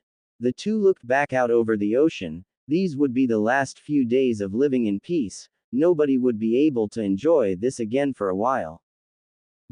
"We had better start getting ready to leave," Hashirama said, looking away. "Yeah," Naruto said softly. "You seem troubled," Hashirama said. "In my time, the Third War was the war that the Densetsu no Sannin got their name, but neither you nor your brother lived to see it," Naruto told him. Hashirama immediately understood what he meant. You're scared for them, he said. Naruto nodded. No offense, but I would be able to take your death easily, but everyone else, especially those three, I'm not so sure. Hell, Tsunade was never the same after you got killed, Naruto told him, making the elderly man nod in understanding. You seem to have grown close to her, Hashirama stated. Naruto grinned so slightly that it only looked like a twitch.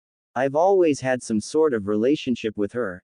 Every day it gets harder to see my Ba-chan, and while I used to wonder why Jiraiya liked her that way, I myself find it hard not to, he said almost nostalgically.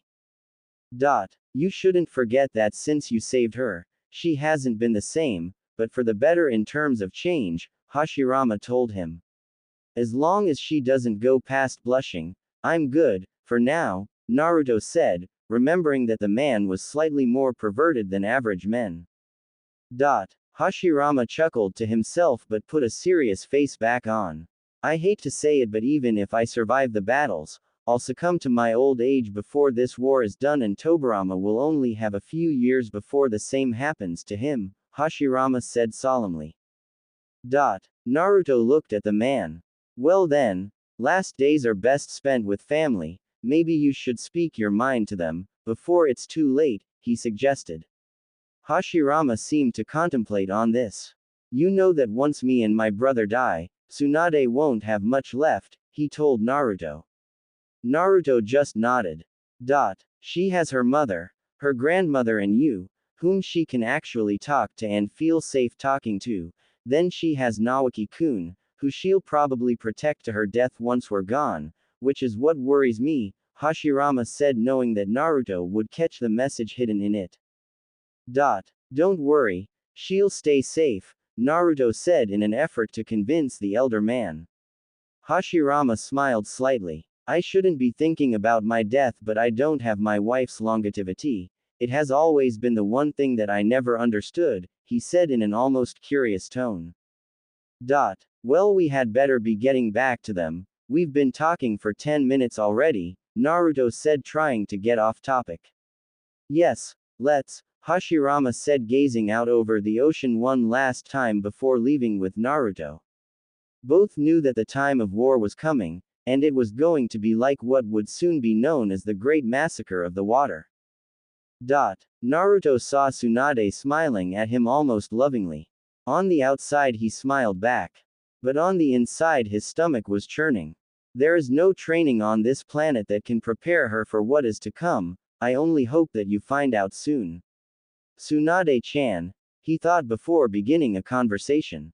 These were the final days before the Great Shinobi War, and nothing would prepare anyone for what would happen, as a legacy begins.